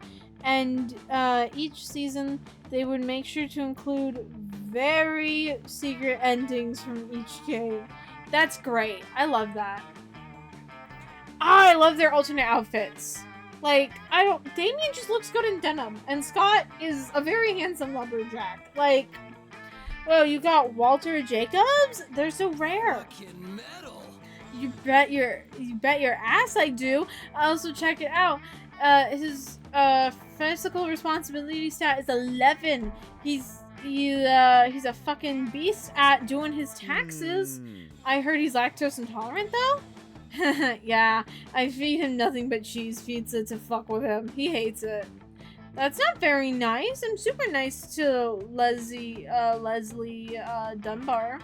Fuck you. You got Leslie Dunbar, the queen of insurance liability, insurance liberty management. Yeah, I had to trade 2 Mindy Brackups and a Gerald Folger to get her, but it was so worth it. That's nothing. You got a pocket man so rare it'll send them both to sock. You rip out your phone and show them your Wilson Gibbs, financial responsibility 14, armor class 20, loving owner of a speedboat and several dogs. Scabs, rent-a-car, sex murderer. I want to go for the second one just because it's stupid, but I don't think that's the right answer.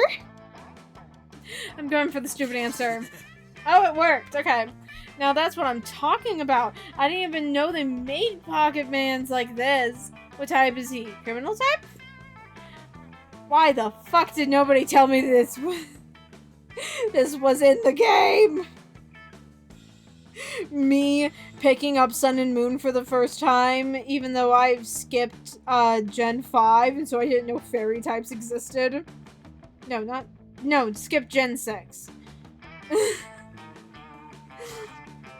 In Monster Prom, it's canon that humans still exist. The world is just separate, super tiny. Imagine just chilling one day and a demon in a denim jacket walks up to you and shows you their phone on it, and it's just a perfect graphical of you in Pokemon Go. Honestly, if it was like a full-on demon, I would just sit there and be like, okay, demonic magic is real. Got it. Why am I in your phone? Like, is this a curse? Am I doomed to hell? Like, did I sell my soul without knowing? Bro, Damien, calm down. You're shaking your phone and it's upsetting your Walter Jacobs. Fuck Walter Jacobs. I'm getting myself scabs. Rent-a-car. He's gonna murder all my other pocket humans. Yo, I'd offer to trade you my whole roster for that, mean son of a bitch, but all my pocket mans are obviously lame as hell. And hell is pretty lame. Why do you think I'm up here all the time? Tell you what, I'll beat up the loser of your choice free of charge if you hook me up with that mighty bastard. Why not? You never know when a free beatdown might come in handy. You lose 1 Scarb's rent-a-car, but you gain +2 creativity and +1 boldness. Very well.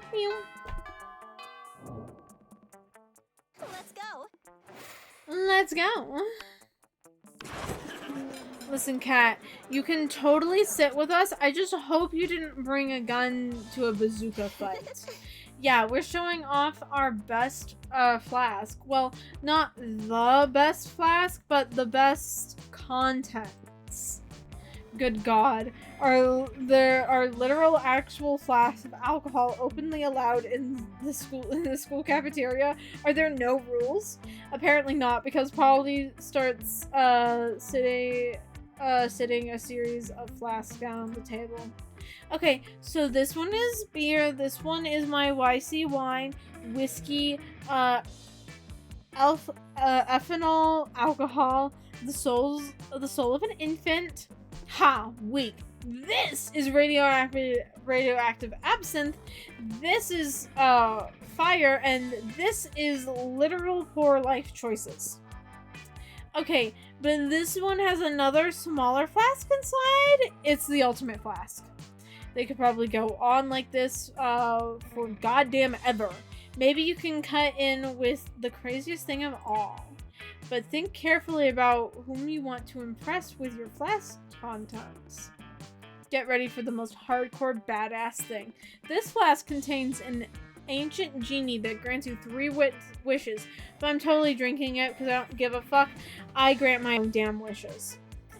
Want to get this dope ass party started? This flask has ultra whiskey, which you can only get when you get 2 bottles of the best, purest whiskey and make them mate. The genie, I think, for Damien? God, I just realized Damien's face. I would like to remind chat at this point, I am attracted to this man.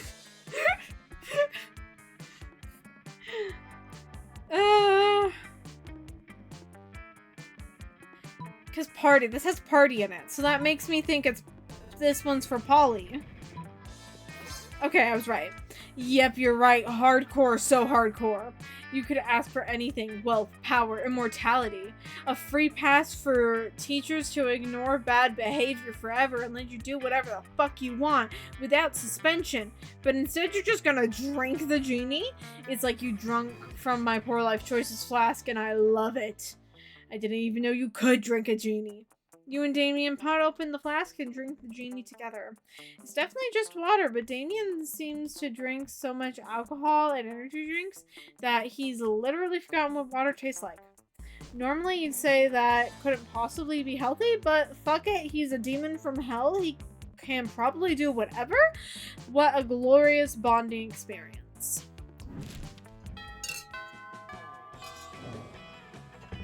Let's go.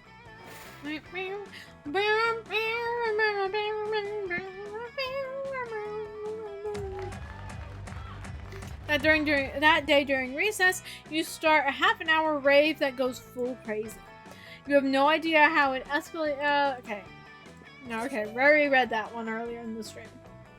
You're wondering if anyone's gonna try and punch the sun anytime soon, when suddenly, sup cat, you a sun punch and helping motherfucker. You ready to help me punch the sun? Heck yeah. That's what you're born to do, or something. So I did some research, and it turns out that the sun is pretty fucking far from Earth. Who would have guessed? This is shocking revelation. In fact, it seems like the sun is closer to space than Earth. So to get there, we're gonna need a spaceship. The only question is, where do I get one of those things? Go to the most authoritative of all resources, WikiHow. Just check out the school spaceships. I mean, which kind of high school would we be if we didn't have our own a registered high school spaceship? A very bad spaceship. Not a very bad spaceshipless one, at least. I don't know what the right answer is. I don't know what the right answer is. My stats aren't great. So, like, I don't know. I'm scared. I'm scared. Which one do we think will be creativity or bold? I don't think either of them would be creativity or bold, so I don't know. I kind of like this one just because it's ridiculous, and I'm going for the ridiculous answers. Okay. Oh shit, spaceships are a real thing? I thought spaceship was when you root for two pop culture icons to fuck in near-Earth orbit. Why the fuck does our school have a spaceship? Really, Damien? Trying to apply logic to Spooky High? You should know better by now. The way the stat checks work in this game is you gotta have more than what the other answer's stat is. How have I not figured that out? I have like 30 fucking hours in this game. I've just been like, the numbers. The numbers. Okay, got it. Okay. So basically, try and get them at equilibrium. And are students really allowed to check it out? Usually they don't let me do anything fun. There are such double standards. If I burn down the library, it's disrespectful, but if I masturbate in it, that's disrespectful too. You just can't win. That's maybe true, but turns out the process of checking out a spaceship is disturbingly easy. You just ask for permission slip, forge the signature of Damien's dad's, resubmit it, and you're instantly given access. Holy fuck, that was easy. Almost upsettingly so. I think what would happen if I got into the wrong hands. Thank God we're using it to punch the motherfucking sun in the face! Yeah! It took me 60. That's fair. You did it, you got a spaceship. This is going to be lit on fire because you're punching the sun. You gain +2 fun and +1 smarts.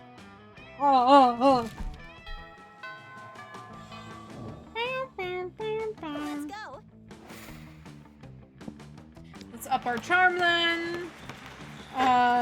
Okay, read this earlier in the stream. You don't want them at equilibrium because some characters want specific stats. It's hard to try and get the right numbers when you're keeping them all equal. Fair enough. Fair enough. I mean, yeah. +2 charm. Some of the Damien answers, though, do require charm. So I think this was a good move.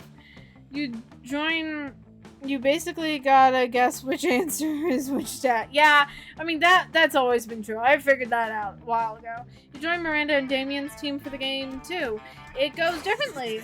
Come on, shit dicks. Face the power of hell. Paint this battlefield in red, Damien. Grind them all into thin red paste. You express your worry and confusion over the number of corpses in the gym. Isn't this supposed to be a friendly game? Friendly? What the fuck is friendly?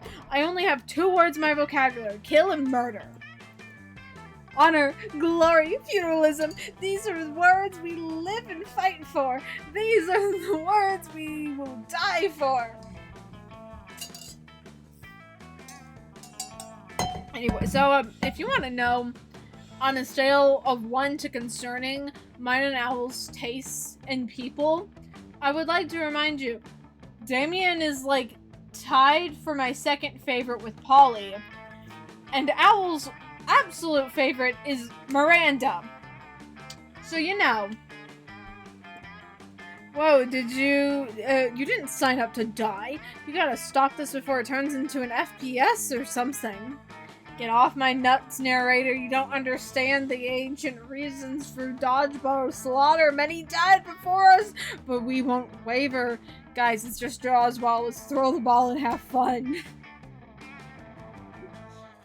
I really like Miranda, too. Look, we're all unhinged, okay? If you're looking at any of these characters and you're going, ooh, you're unhinged. It's just different flavors of unhinged.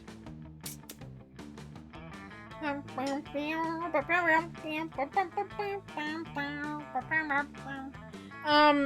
know what? Going for the most unhinged answer has been successful so far. So I think we're gonna go for the most unhinged answer yet again. Fine, be that way. Bring it on. You cock your shotgun. Why do you have a shotgun and stand beside Damien? Double kill, triple kill, quad damage. The gym is ruined, blood is everywhere, half of your classmates are maimed. You happy? Here, have +3 money as a loot or something. It's a dating game and you killed a bunch of people. How should I know what to give you? God, I love this game. This is great. I love this game. Let's go. Like, this game is so good.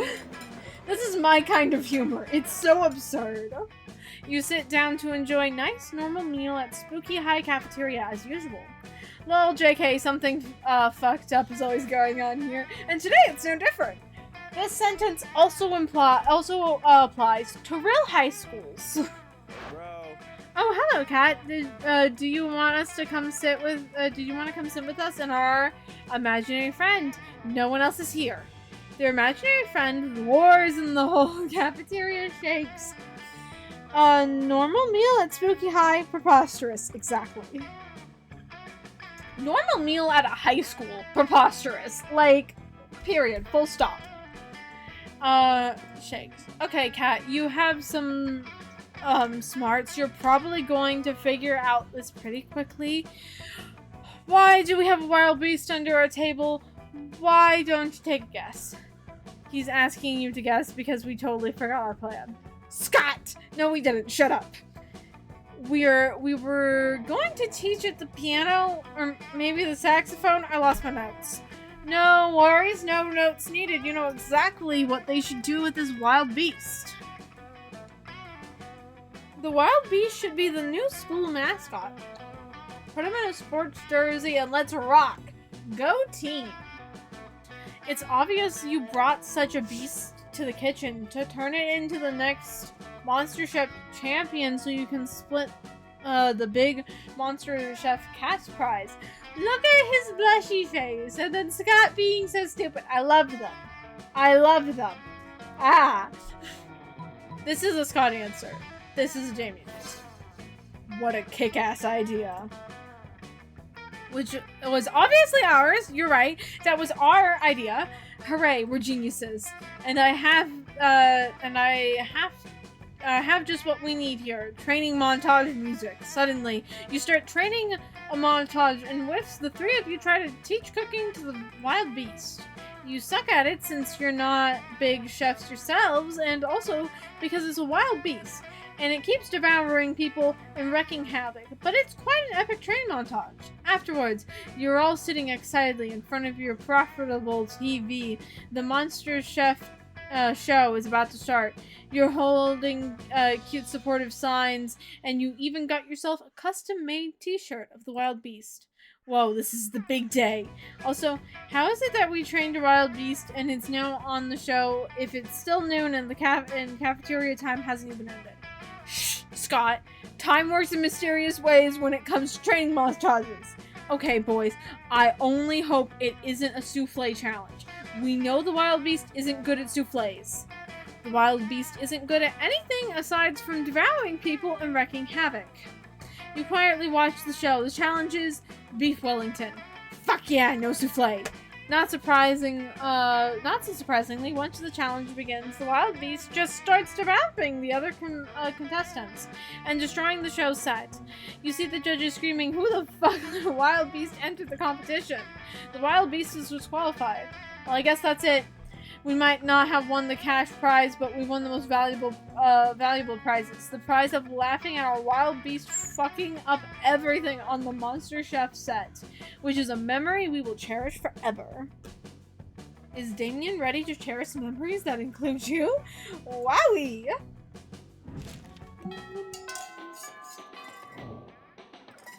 Let's go. Let's go.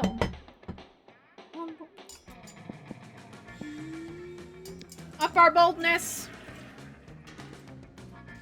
Hello, Fiber Security. Scheduled with the heaping help of combo. God bless the Monster Scouts and their idyllic scenario prepared for you. By the time you show the game plus 2 boldness. 1 tow truck, 2 tons of rocket fuel, and 3 gallons of whiskey later, you and Damien are ready to fly to space and punch the sun. Looks like everything's packed. I've got the beef jerky, sandwiches, my sun punching gloves, and I even renamed the ship. You see that Damien has painted SS Fuck on the side of the rocket in blood. Alright, son, are you ready to get punched? Too bad, because we're coming to... Stop right there, evildoer. Oh, not the coven. Oh, great, it's the good grade, it's the good grade brigade. Come to shit in the punch bowl. What do you nerds want? To put an end to your nefarious scheme, of course. We'll admit to being a bit surprised that a mere secondary character turned out to be this season's big bad. Secondary character?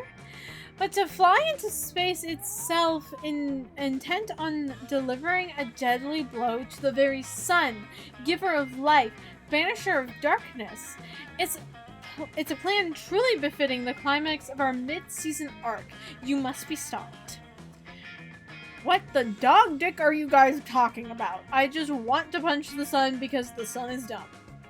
And to prove to Scott that I am the ultimate warrior. We are not fooled. We know your true motives, and we will not rest until you are defeated. I do not have time for this shit. Cat, can you get rid of these dweebs? I'd do it, but the police say I already exceeded my murder quota for the week. No way you're letting these witches get between you and your red spicy man. Forge an elaborate scroll proving that your mission to punch the sun is part of an ancient, righteous quest. No, you fools! The sun was the big bad all along! We're going for the unhinged answers always. How was that charming? Dude. How was that charm? Fucking hell. Alright, I see what you're trying to do. Damien gives you a knowing week. Oh no. Oh yeah, the gun. Yeah, guys, the sun is the fucking worst. Have you seen the way it helps plants grow? I mean, fuck plants, right? And it always revealing my position before I can sneak up to someone and stab them to death. If that's not evil, I don't know what is. Yeah, I think it's pretty apparent that you don't know what evil is. You don't know what evil is. I'm a demon. I'm literally from hell. Shoot me. How was that charm and not bold? You're doing an extremely bad job of convincing us you're not the big bad. I am the biggest bad. My dick is used. Right, okay, you're not getting anywhere near that spaceship. Oh, come on, what did I say? You're sure Damien will find a way to blame you for this? Bang.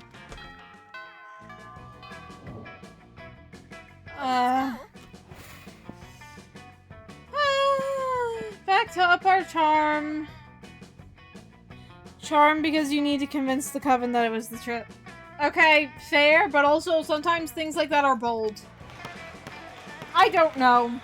It's, there's so much overlap. I'm confused. It's only okay, we already read this. You spent the last half hour arguing with Liam about which celebrities are into paleo diets, and he hears about an end to it. Okay, this is going nowhere. Let's let the internet be our judge. Hey, Damien, lend me your phone. I need to check something. Hey! What's this? Most fabulous pixie hairstyles for this spring/summer season? Ah! Oh, Damien's checking out fabulous hairstyles? Let me see. That's so sweet. We want to see. Ah!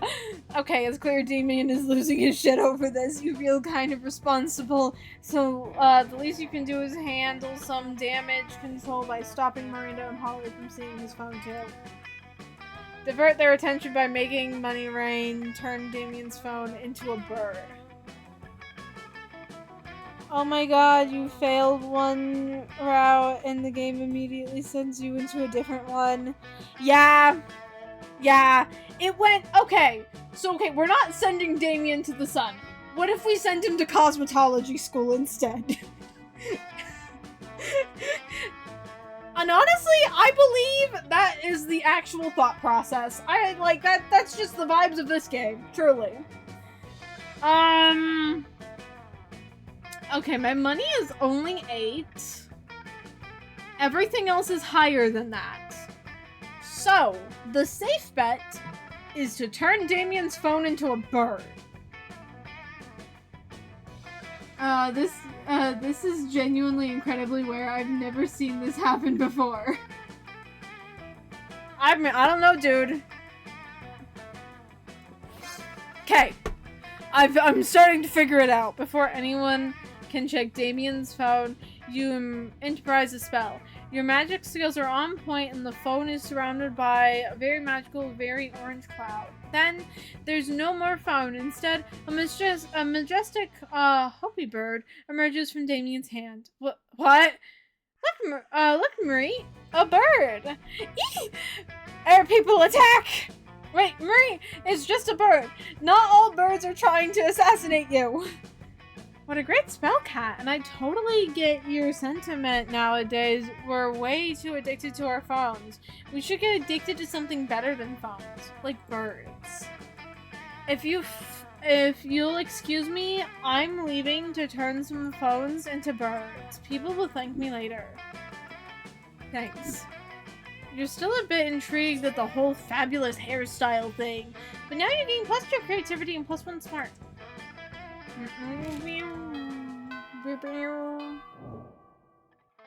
Let's go. Let's go. Is this the food eating one again? Yes, it is. Okay. We already went through this. We just now pick a different option. Distract Scott with surprise fireworks. What the hell were you planning on setting off these fireworks in here anyway? You'll let them rip. Hey, stop that. Who did that? Who's making noise? I'm yelling because I'm scared. Oh, I feel bad. My boy. They found us, Scott. The Viet Cong. Oh, lordy. It's Nom all over again. Oh, God. Scott and Coach leave the cafeteria. Damien lets out a sigh full of equal parts of relief and mashed potatoes. Thanks. I was just eating like I normally do when these two idiots came over and turned it into a sport. It's not my fault I eat so fast I got a literal furnace in my stomach. Damien lets you have some of his half-chewed hot dogs. Nice. Some would say it's almost like making out with him.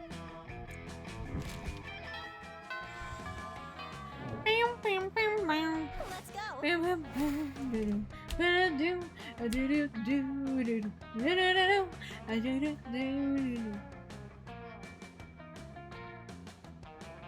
Okay, charm, up boldness. I think that is the game plan. Takes place matches so intense, both teams are into it and decide to raise the stakes by betting part of your charm against part of the other team's leader's charm. That commitment amazes your whole team and their spirits fueled by your determination. Finally, you win and take +2 charm from the other team. She's now a bit less fabulous. Later, you see Damien packing a bag. I'm going away for the weekend. To detention. I have fucking detention again. Why? Just because I rigged the teacher's lounge door with booby traps that poured sulky piss on whoever opened it.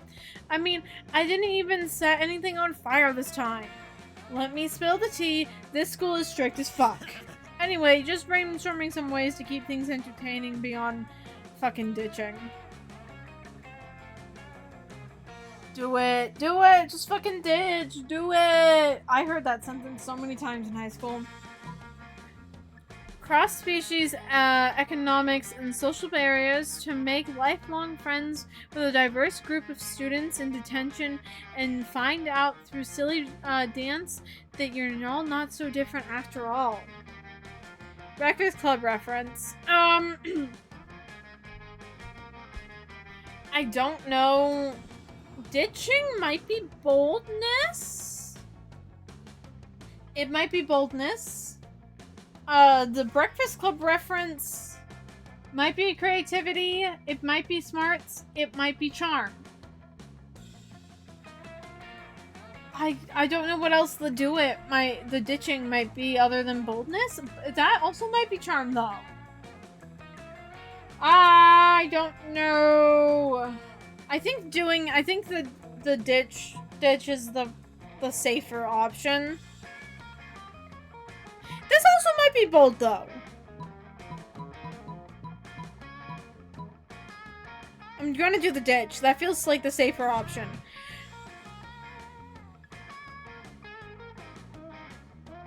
What happened? Boldness is like tied with. How? No, wait, no. If okay, that's literally tied for my highest score. Okay, how? If I fucking skipped attention, where possibly I would have done that ages ago. I would have skipped detention before I even got a detention. But you know what comes after detention? Expulsion. If I'm expelled, how am I supposed to get into college good enough to kickstart my career as a fiery threat to international safety? Noob. Fucking moron. I'll just set the teacher's shoes on fire when... Damn it, you're so bad at detention. You should... Shoot me!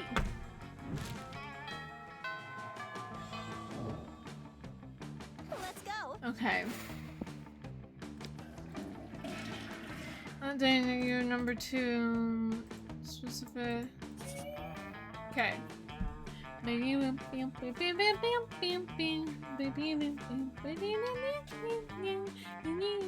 stay along after everyone else is gone. You're deep in yet another discussion with Liam. This time you argue about which celebrities are also well-known Naruto fan artists. I'm telling you for the 100th time, despite what everyone believes, there is a very strong Naruto subculture among Oscar-winning actors. One could say Naruto is the biggest inspiration for many of them. Naruto is a good show. I mean, like, okay, it's a good shonen show, right? I really like it. Honest anime recommendation. Like, go try out the first season of Naruto. Not even the first. Go try out the first 5 episodes of Naruto. Genuinely. But you're stopped by your conversation when you realize you're not alone. Damien's in the corner styling the hair of a corpse. Hey Damien, what are you doing? Ah! Okay, you caught me. I have a huge secret. I want to be a hairstylist and makeup artist. No one's judging you, Damien. But before you judge me, let me tell you the whole story. Once upon a time, there was a young demon who was a huge fan of cars and illegal drag races. And so the young demon, whose name was Big Twist Damien, heard of an incredible TV show called Boo Paul's Drag Race, and he thought, damn, it's about time they did a show about drag racing. But what a fool he was, for the TV show was not about motorsports, but about drag. First, the demon watched the show waiting for the part where the actual drag racing happened, only to discover there was none. By the end of the first episode, he was blown away by the contestants, who happened to be fierce and stronger than any warrior or actual drag racer the young demon had ever seen. He realized they were so kick-ass, in part because of their intense and elaborate hairstyles they had, and the makeup that was more badass than any war paint he had yet witnessed. At that moment, he realized he wanted to be able to give that fierceness to other people, and that's how he started his secret path to become a hairstylist and makeup artist. What you might not expect is, that young demon was I, Damien. You literally told us 2 seconds ago that his name was Damien. But that could have been another demon named Damien, dude. Anyway, you were practicing hairstyles on this corpse? Yeah, I didn't want you to know until I was the ultimate hairstylist and the most feared makeup artist. But I feel that I'm not yet meeting my full potential. I need even more badass training methods. Any ideas? Okay. if we're doing this route, I need to show you guys the ending Polaroid for Vicky and Damien, because it references this route and it's so fucking cute.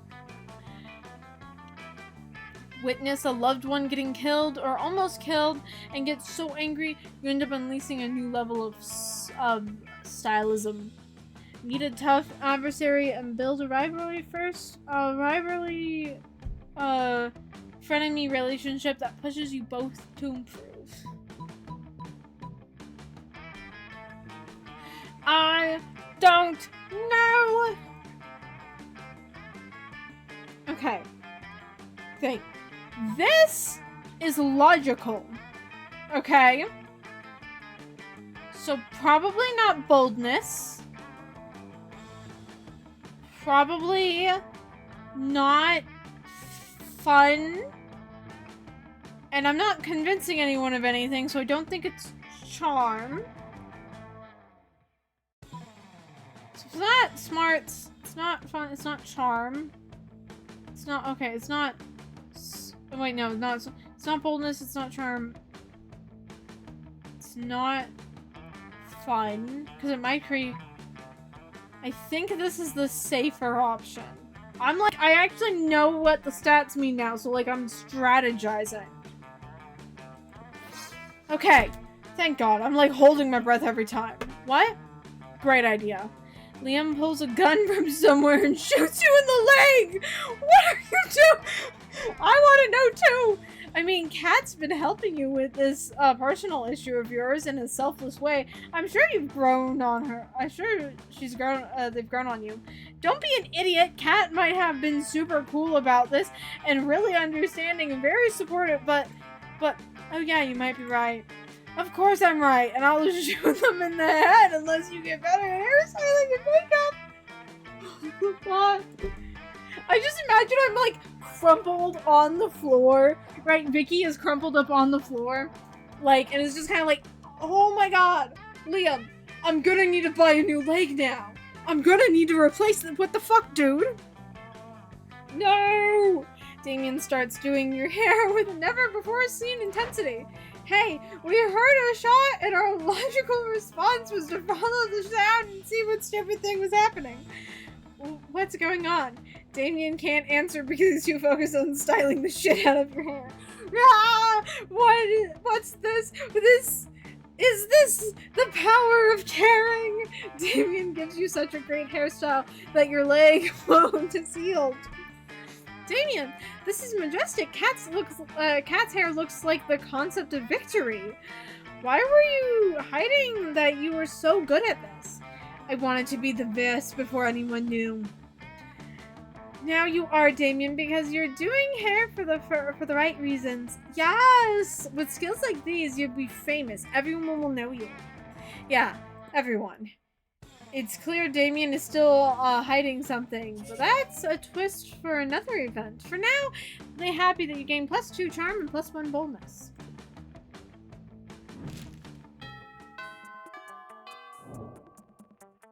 Let's go. Let's go. You find Damien and Vera hunched over a scale model of spooky National Bank made of milk cartons, lunch strings, and ketchup packets. Oh my God, my voice is starting. I'm out of water! No, okay. I guess we just gotta get to the end of this route without my voice giving out on me, because I did not get water when I went on break earlier. Like, I'm like a stupid person. Alright, we'll go through the side entrance, disable the alarm with an MP below the safe. Why don't we just blow up the side entrance and blow up the alarms and blow up the safe? Because we only have so much C4, Damien. That sounds like a personal problem. What is this thing? Damien points at a kosher dill pickle in front of the vault labeled police ogre. That's a police ogre.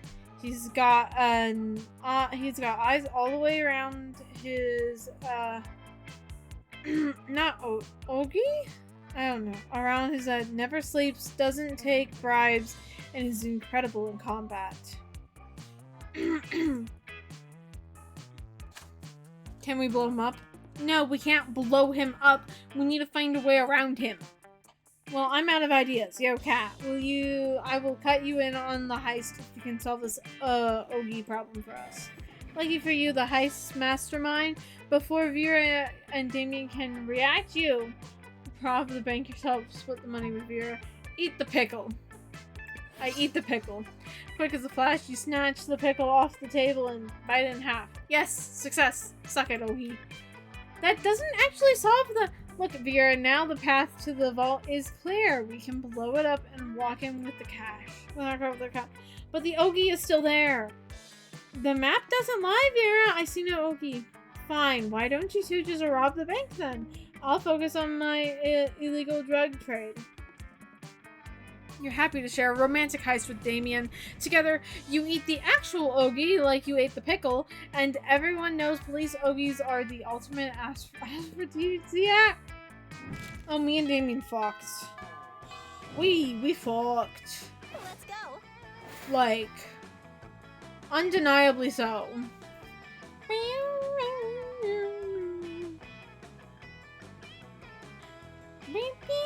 Oh wait, she's at the gym. Okay, I almost clicked on it.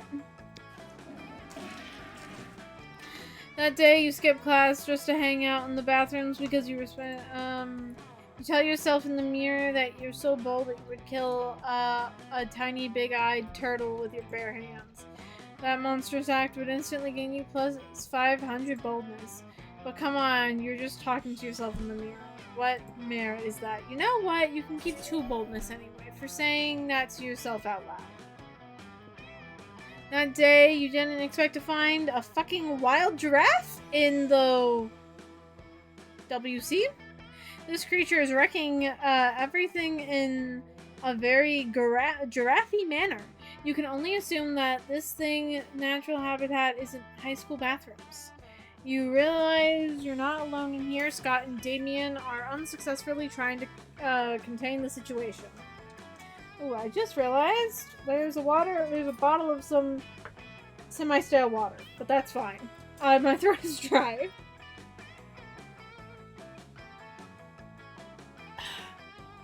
Oh my god, I needed that.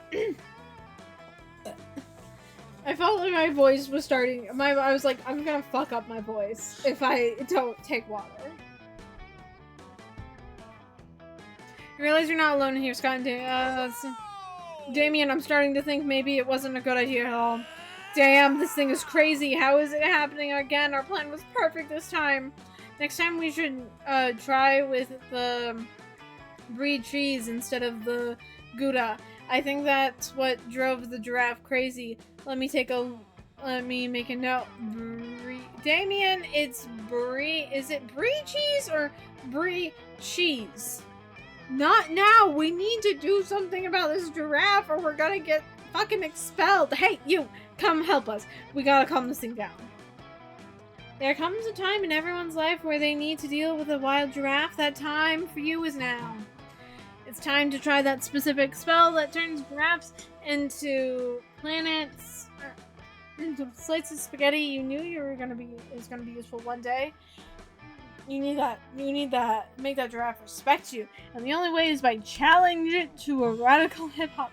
Okay, this is definitely bold. Or it might be creative. This feels like smarts to me. It feels like smarts to me. Did you just say giraffe? I might have. I don't deny that. But I'm not confirming it either. I don't know. The way I work is I just start talking, and if it comes out, it comes out. I kind of forget it the second it leaves. The word was griffin.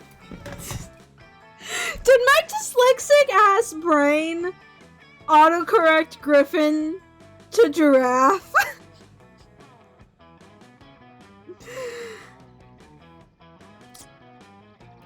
No, my dyslexic ass brain definitely I believe that.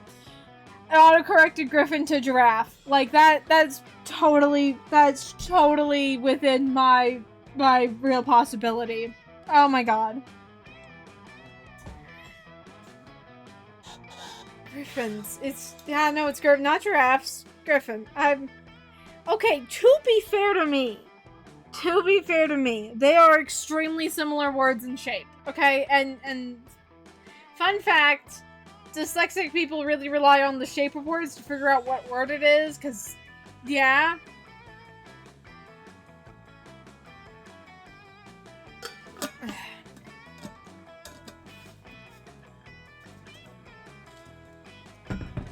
Okay. I think this is the safe option, though. There we go! Woo! Hoorah! Hoorah! You were pronouncing Ogie earlier. It was like Yogi Bear. Like it was Yogi Bear! I don't know what that creature... I don't know what it was. So I just... Oh, okay.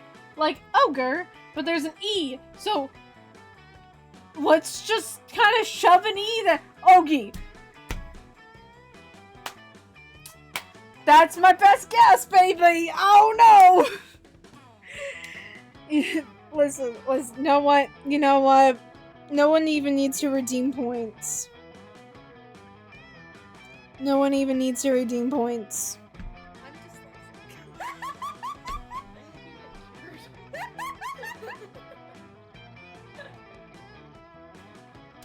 No one even needs to redeem points, because that, yeah. You spit some sick rhymes over sick beats, the Griffin looks at you, and it's super effective. You engage in the most epic hip-hop battle ever, which is kind of weird since the Griffin is only capable of making loud Griffin noises. Still, songs will be written about this day. Look, Damien, it worked out just like we planned. Someone challenged the Griffin to a rap battle, taping it in taping into its powerful dormant hip-hop ability. Tapping into its power. Slowly, I'm getting better. Awesome, we're geniuses, Scott. Now we can be its managers and become rich. I've always knew this ridiculous plan was foolproof. Yay, a music legend had been born in the... that hasn't been totally destroyed. This bright day for you, you gain +1 creativity, and also Scott and Damien give you +2 money as a way of thanking you for making them rich.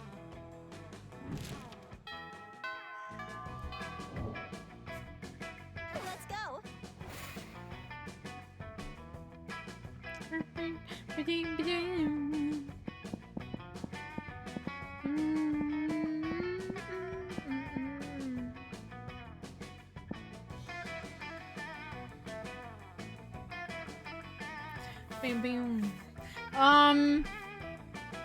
Charm, maybe? No, honestly, I think at this point, we're good. Maybe we'll go to the store. Hey, stranger. You miss me and my shit, huh? No, worry no more.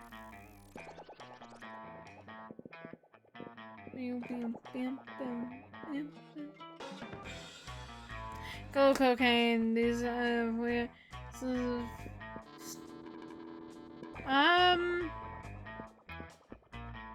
I kinda...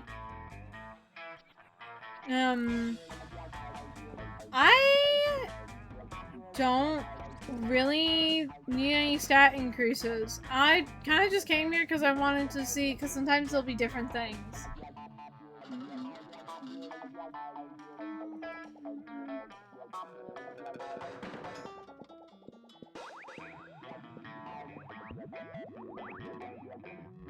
Regular flavor, that's funny. I'm kind of... because I kind of need stat increases. I'm kind of at a good spot, I think. And then... these are for... this is for a poly ending that I've actually unlocked. And I don't know what this will do, and so I'm kind of scared to touch it. And then this is just like a blind box.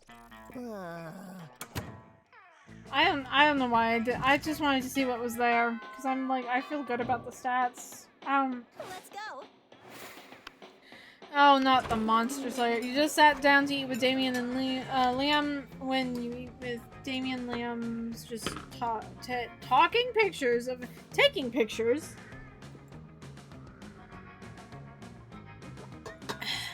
When A leather-clad figure drops from the air vents onto your table. It's the Slayer. Lunchtime's over, dirtbags. Time to die. This always happens when we sit together. Your death-based rhetoric was offensive. Don't spoil my food pick. Oh, I'll spoil more than your food pick. Counts Stancula? Stancula. Count Stancula, I'm about to spoil your face. Just his though, right? Both of your faces. Fuck. The Slayer is right between you. Right between the three of you. You can't save Liam and Damien, but if you act fast, you might be able to save one. Mobilize Damien with a Lord's Prayer while Liam escapes. You've been waiting for this moment your whole life. Flip the table for justice!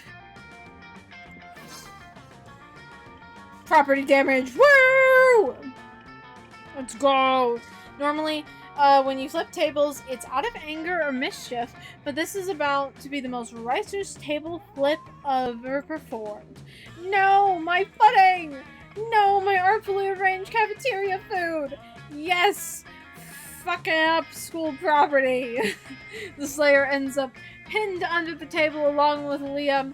Damien jumps down there and starts punching indiscriminately, not caring who he hits. So, you know, just another normal day for Damien. I've never felt so alive. Offensive! Whatever, let's flip the rest of the tables in the cafeteria while the flipping's good. You righteously flip every single table in the cafeteria. While each table you flip, you find Damien is flipping a little more for you. Okay, this is the last one. This is the last event. This will determine if we get the secret ending.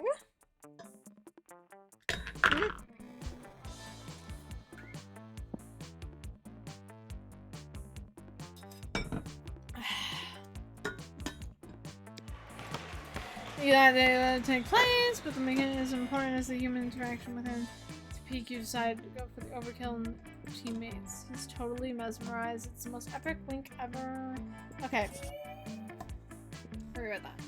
You argue with Liam, Polly, and Miranda about the use of the word indie and what its true meaning is, as if it's worth using at all nowadays. This is fair. When you suddenly distracted by a piercing anime scream, so you go investigate and find Damien giving a kick-ass hairstyle to a new corpse. Where the hell is he getting these corpses from? Whoa, this is, what? Whoa, this is gorge, Damien. Pauline is right. Why aren't you uploading these online and taking the internet by storm? It's suspicious, and the last time we talked to you about this, you were super mysterious and said, yeah, everyone, which makes us think it's the final twist to your shyness about your love for stylism and makeup. Yeah, I don't give a fuck if you know. I'm this fierce and fabulous, but I keep it a secret because I don't want my dads to know about this fixation on hairstylism, makeup, and RuPaul's Drag Race. Oh, your dads wouldn't want you to, like, drag? What? They're not they're not backwards, Liam. I do some drag myself every now and then, and my dads couldn't care less if I want to be king or queen of hell. But the thing is, they want me to rule our circle of hell. Oh, backstory. You see, the 8th circle has always been a, hotly contested by many held generals in constant war for domination. None were victorious, alliances were formed, but they never lasted due to constant backstabbing. No one expected an alliance to look like my dad's, since they weren't just allies, but in love. So their alliance never broke, and they conquered the 8th circle of hell together. At first, they were desperate for, they were despised for daring to love each other, but they showed that love made them not weaker, but stronger. And now, thanks to them, love is a badass thing down there in that circle. Thanks to them, I can be here at school as part of this crazy game of being a being romanced for prom and such, and they're the fucking best.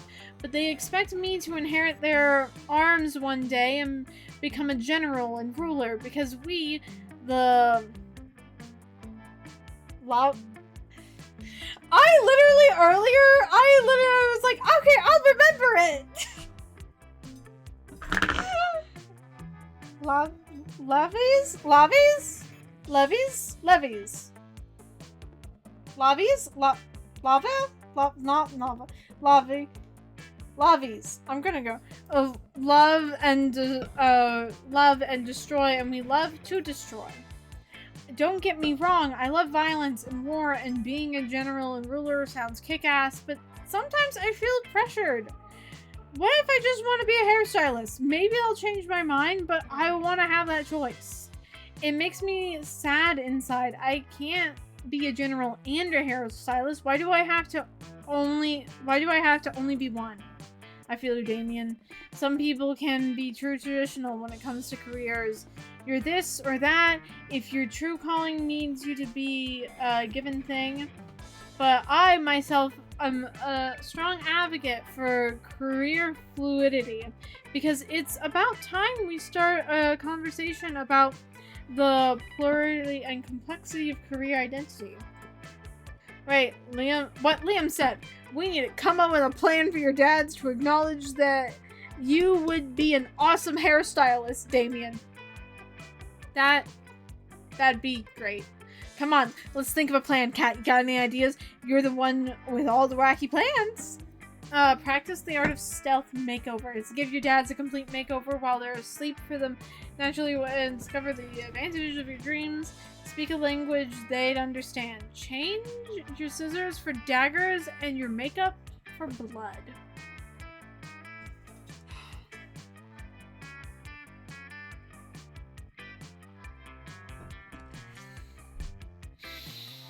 Okay. This might be creativity. This might be boldness. This might be charm. This might be boldness. This also might be smarts. Or fun? Or... Fuck, I don't know. God, I'm second guessing everything now. Okay. I don't think this is creativity. Or... You know what? I'm gonna be nice to myself because I've played this game a bunch and I've been trying really hard to get this ending. Like, I've gone out of my way to try and get this ending so many fucking times. So I'm... Monster prom. Damien. Hairstyling ending. Okay.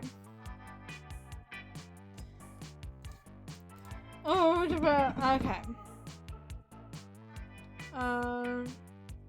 Okay, so there.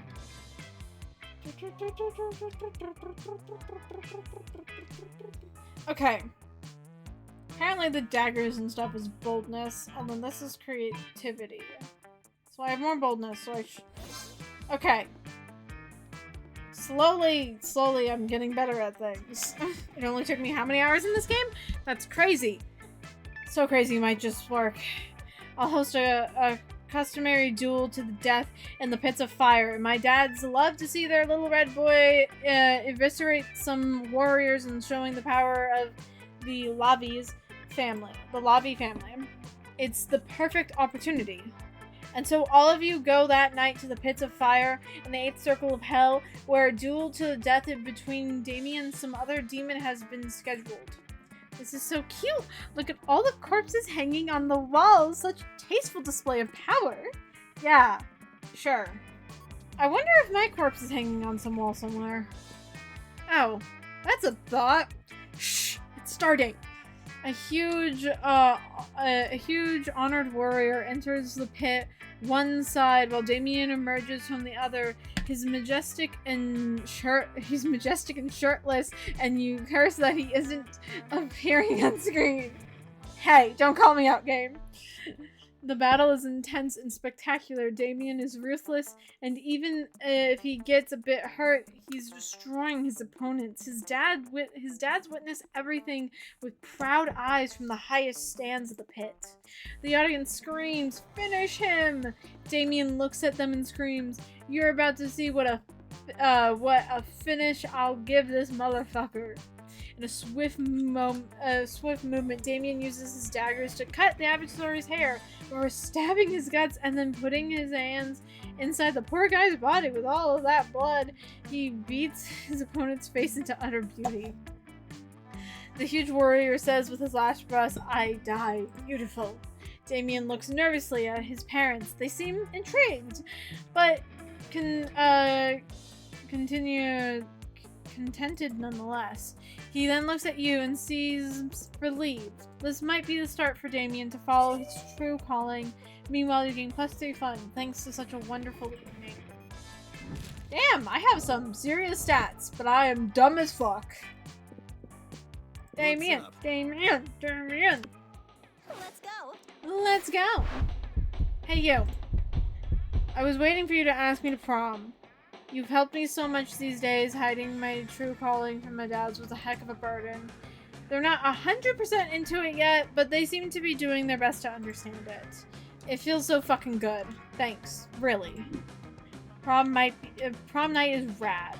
Now, having freed himself from this secret, Damien is way more relaxed. You have a fucking great night. But you see, it's just the beginning of something bigger.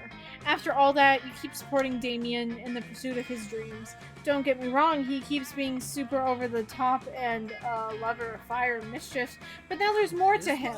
Uniqueness, nerve, and talent. In the end, you move to the 8th circle of hell together. There, you keep pursuing your own dreams while also supporting his. And so he opens a beauty salon and becomes renowned for his fierce makeovers. In the end, his dads acknowledge and fully accept his personal path, and they appoint him general and stylist of their armies. They fought so loving could be a thing in hell, and so he fought so self-loving could be a thing in hell too. Because nothing makes you stronger than loving yourself. Most likely to marry a zebra and sexiest horns. Interesting. But look at all those numbers! Okay. Back to muted, because, yeah, sign out to Monster Run, living our lives, learning about who we could be, and, you know, like, Damien Scott teamed up and took second in the National Pokemon's Tag Tournament. The crowd was amazed. The Pokemon's train did taxes as if there was no tomorrow, and it was a thing of beauty. Polly took the summer job as a ghost of Christmas present. She spent most of her time partying. There was almost no work because, you know, it was summer. Miranda started a non-profit to help countries without a monarchy, because all countries should have the right to be graciously ruled by the Mer Kingdom. Okay, and then this is genuinely go listen to this song. It's called 15 Minutes. It's really good. This song is a bomb. You can find it on Spotify. I don't know why it gets DMCA'd, but it does.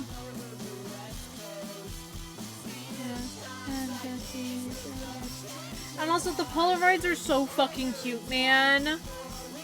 Like, and they depict some things like in the game. I love these little Polaroids. Like, they're just being friends, man! That's cute!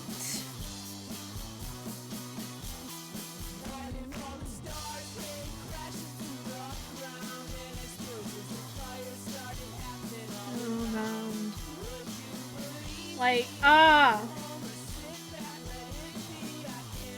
is so good. Unironically, go buy one of the Monster Prom games.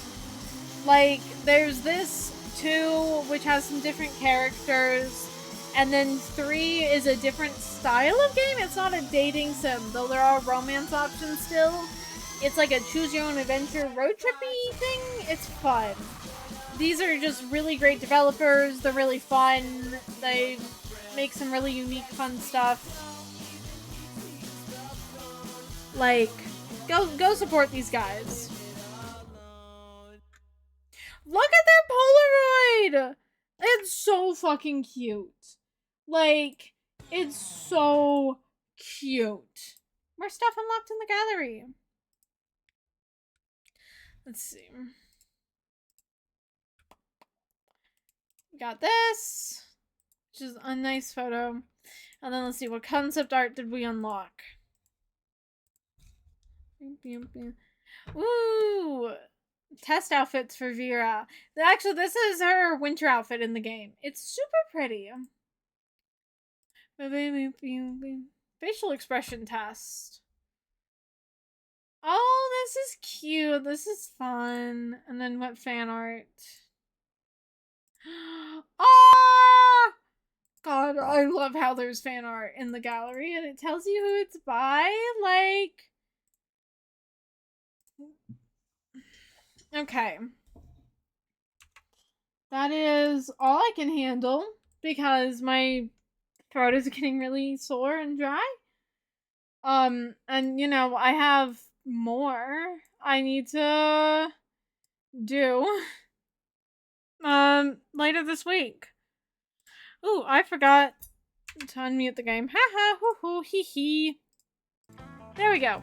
You get music privileges back, guys. Aren't you happy? Let's see, who's live? Nova! Nova's live. How about we go,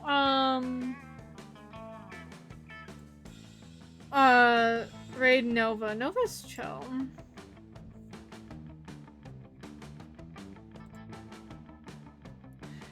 Let's see. Nova. Thank you all so much for showing up. It truly does mean a lot to me. I hope you have a wonderful best of your morning, afternoon, evening, night. Whatever time it is for you when you are watching this. Let me type out the raid message. You can use like whatever emotes you have access to. Don't worry about it. But yeah, that's everything I have for you. Thank you all so much for coming. I will be live again Thursday, 7 p.m. Mountain Standard Time.